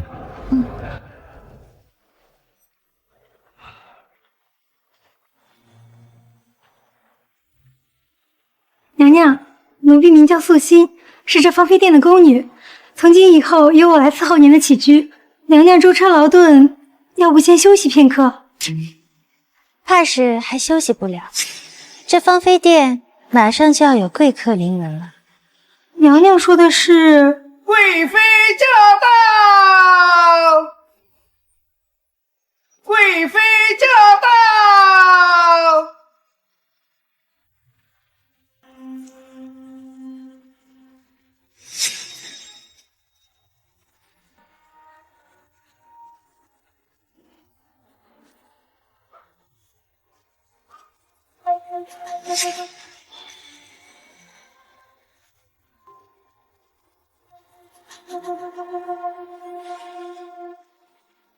你就是皇上从前线带回来？是，我叫阮放肆！贵妃娘娘面前竟敢自称我不称奴婢！贵妃娘娘，我家主子不是奴婢，而是……你们要干什么？放肆！看见贵妃娘娘不知道下跪行礼，还敢出言质问，眼里没规矩就忘了吧！哼，难道说这皇宫里的规矩就是不分青红皂白的滥用私刑吗？我们贵妃娘娘宠冠后宫，无人敢不从。她便是这后宫的规矩，贵妃娘娘说什么便是什么。她是娘娘，你们不能这样对她。娘娘，难不成皇上还要册封你？难不成皇上还要册封你？是，你们如今这样对我，待皇上下朝以后，不会放过你们的。可笑，你真以为得了皇上一时兴致，封个什么贵人的就能一步登天了？常嬷嬷，教教他规矩。是。咱们后宫呢，以皇后为尊，如皇后未封，则以贵妃为主。后宫的所有妃嫔宫女都由贵妃娘娘生杀予夺，明白吗？我不管你是用了什么狐媚手段勾引了皇上，但只要进了这皇宫，那就是本宫说了算，就得按我的规矩办。我还以为这皇宫高墙是什么威严谨慎的地方，没想到你们这种人头狗脑的东西也能作威作福。那我还真是来错了地方。竟敢辱骂本宫！来人呐，给我狠狠地打这个不知天高地厚的贱婢！是。贵妃娘娘，贵妃娘娘，千错万错都是奴婢的错，求您放过主子吧。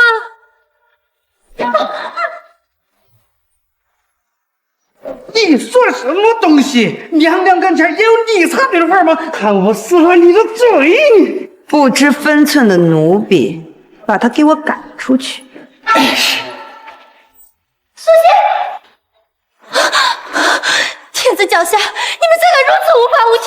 贵妃娘娘来将门之后，萧家嫡女，父亲乃是当朝首辅，手握重兵，在朝堂上也是一人之下，万人之上。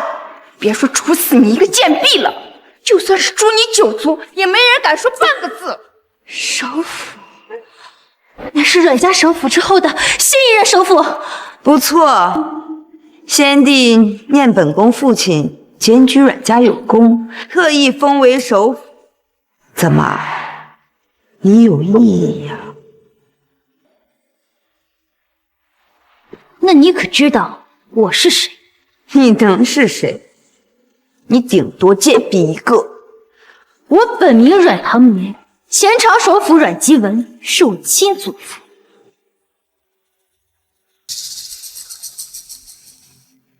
原来当年的漏网之鱼是你呀！罪臣之女也敢出现在京都，你胆子不小。萧老爷，我们阮家沦落至此，全是你们柳家害的！放肆！一派胡言！皇上，贵妃闯入凤飞殿，对皇后娘娘动手了。果然，萧老爷又露出马脚了。带上大理寺卿，立刻摆驾芳菲殿。是。怎么，心虚了？你有何证据啊？今天你若是说不出个所以然来，本宫定要治你一个污蔑之罪。我此番进宫，自然是做足了准备。我早已收集了你们萧家栽赃构陷之罪证，交予了皇上。你便等着皇上的废黜圣旨吧。不可能！你胡说八道！圣旨到！难道是皇上的废黜圣旨到了？圣旨到！萧贵妃接旨。臣妾接旨。奉天承运皇帝诏曰：贵妃萧氏出身名门，久居深宫，念中宫无主，特自暂代中宫之职，统辖6宫，亲子。臣妾领旨谢恩。果然，皇上最信任宠爱的人还是我。恭喜贵妃娘娘，您现在在后宫的位置可是后宫第1人呐！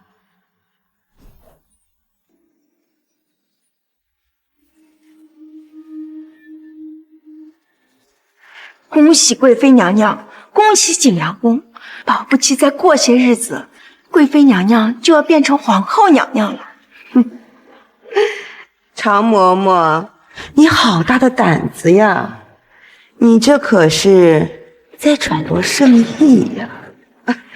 奴婢只是说些事实而已，忠言逆耳罢了。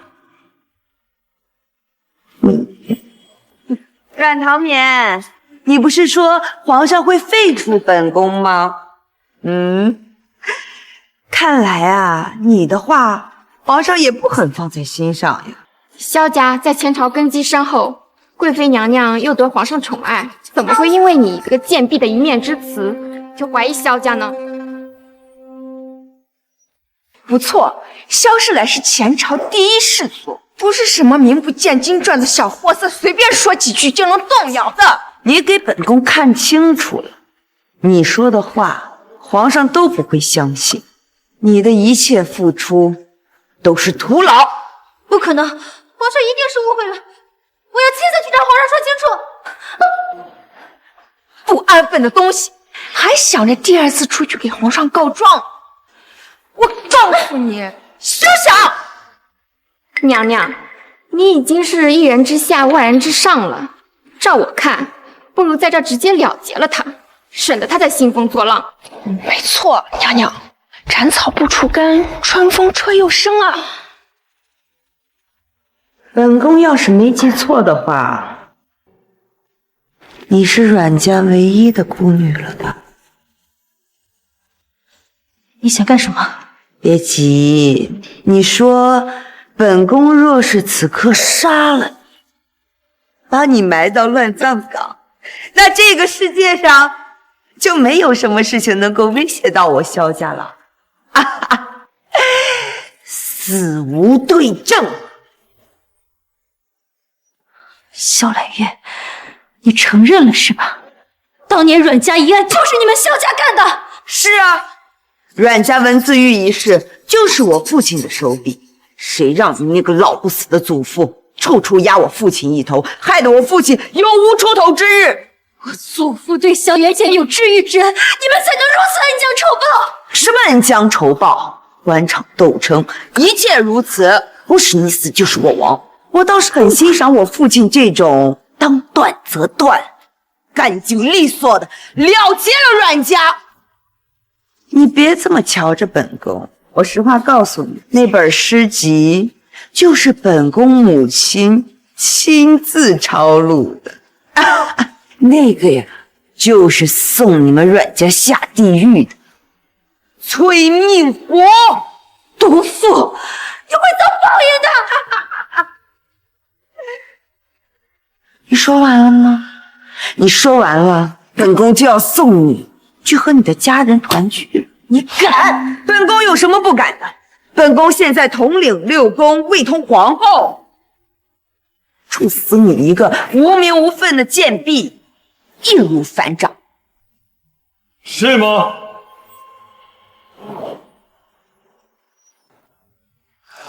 臣妾参见皇上。你没事吧？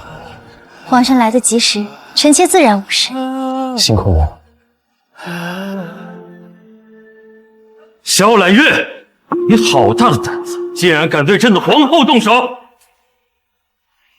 皇后，完了完了，全完了！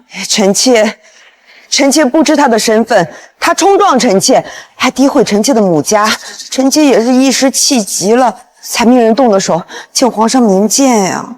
若是皇上没听到方才的话，想来也就不会怪罪于我了。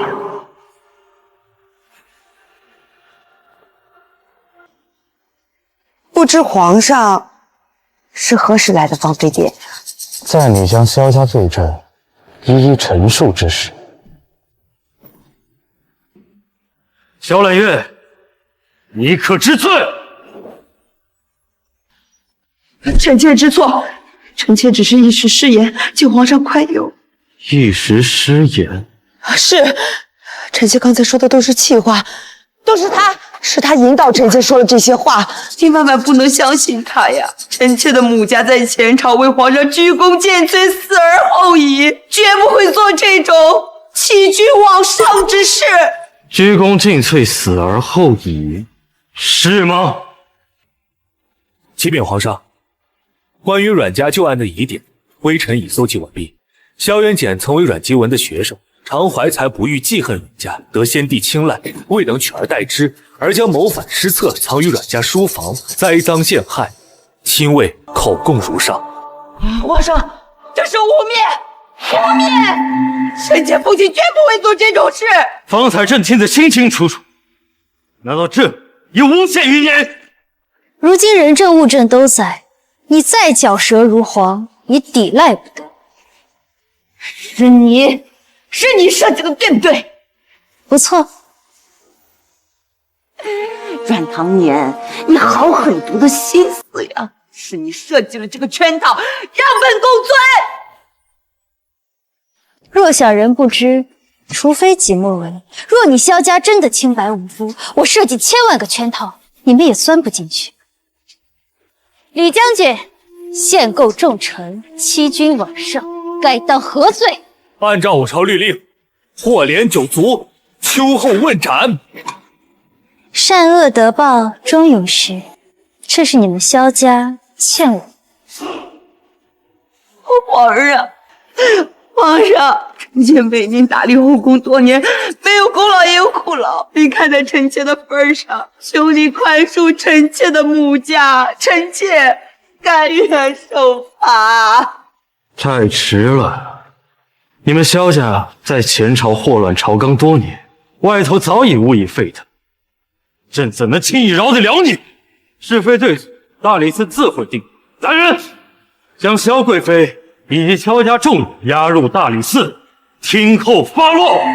是。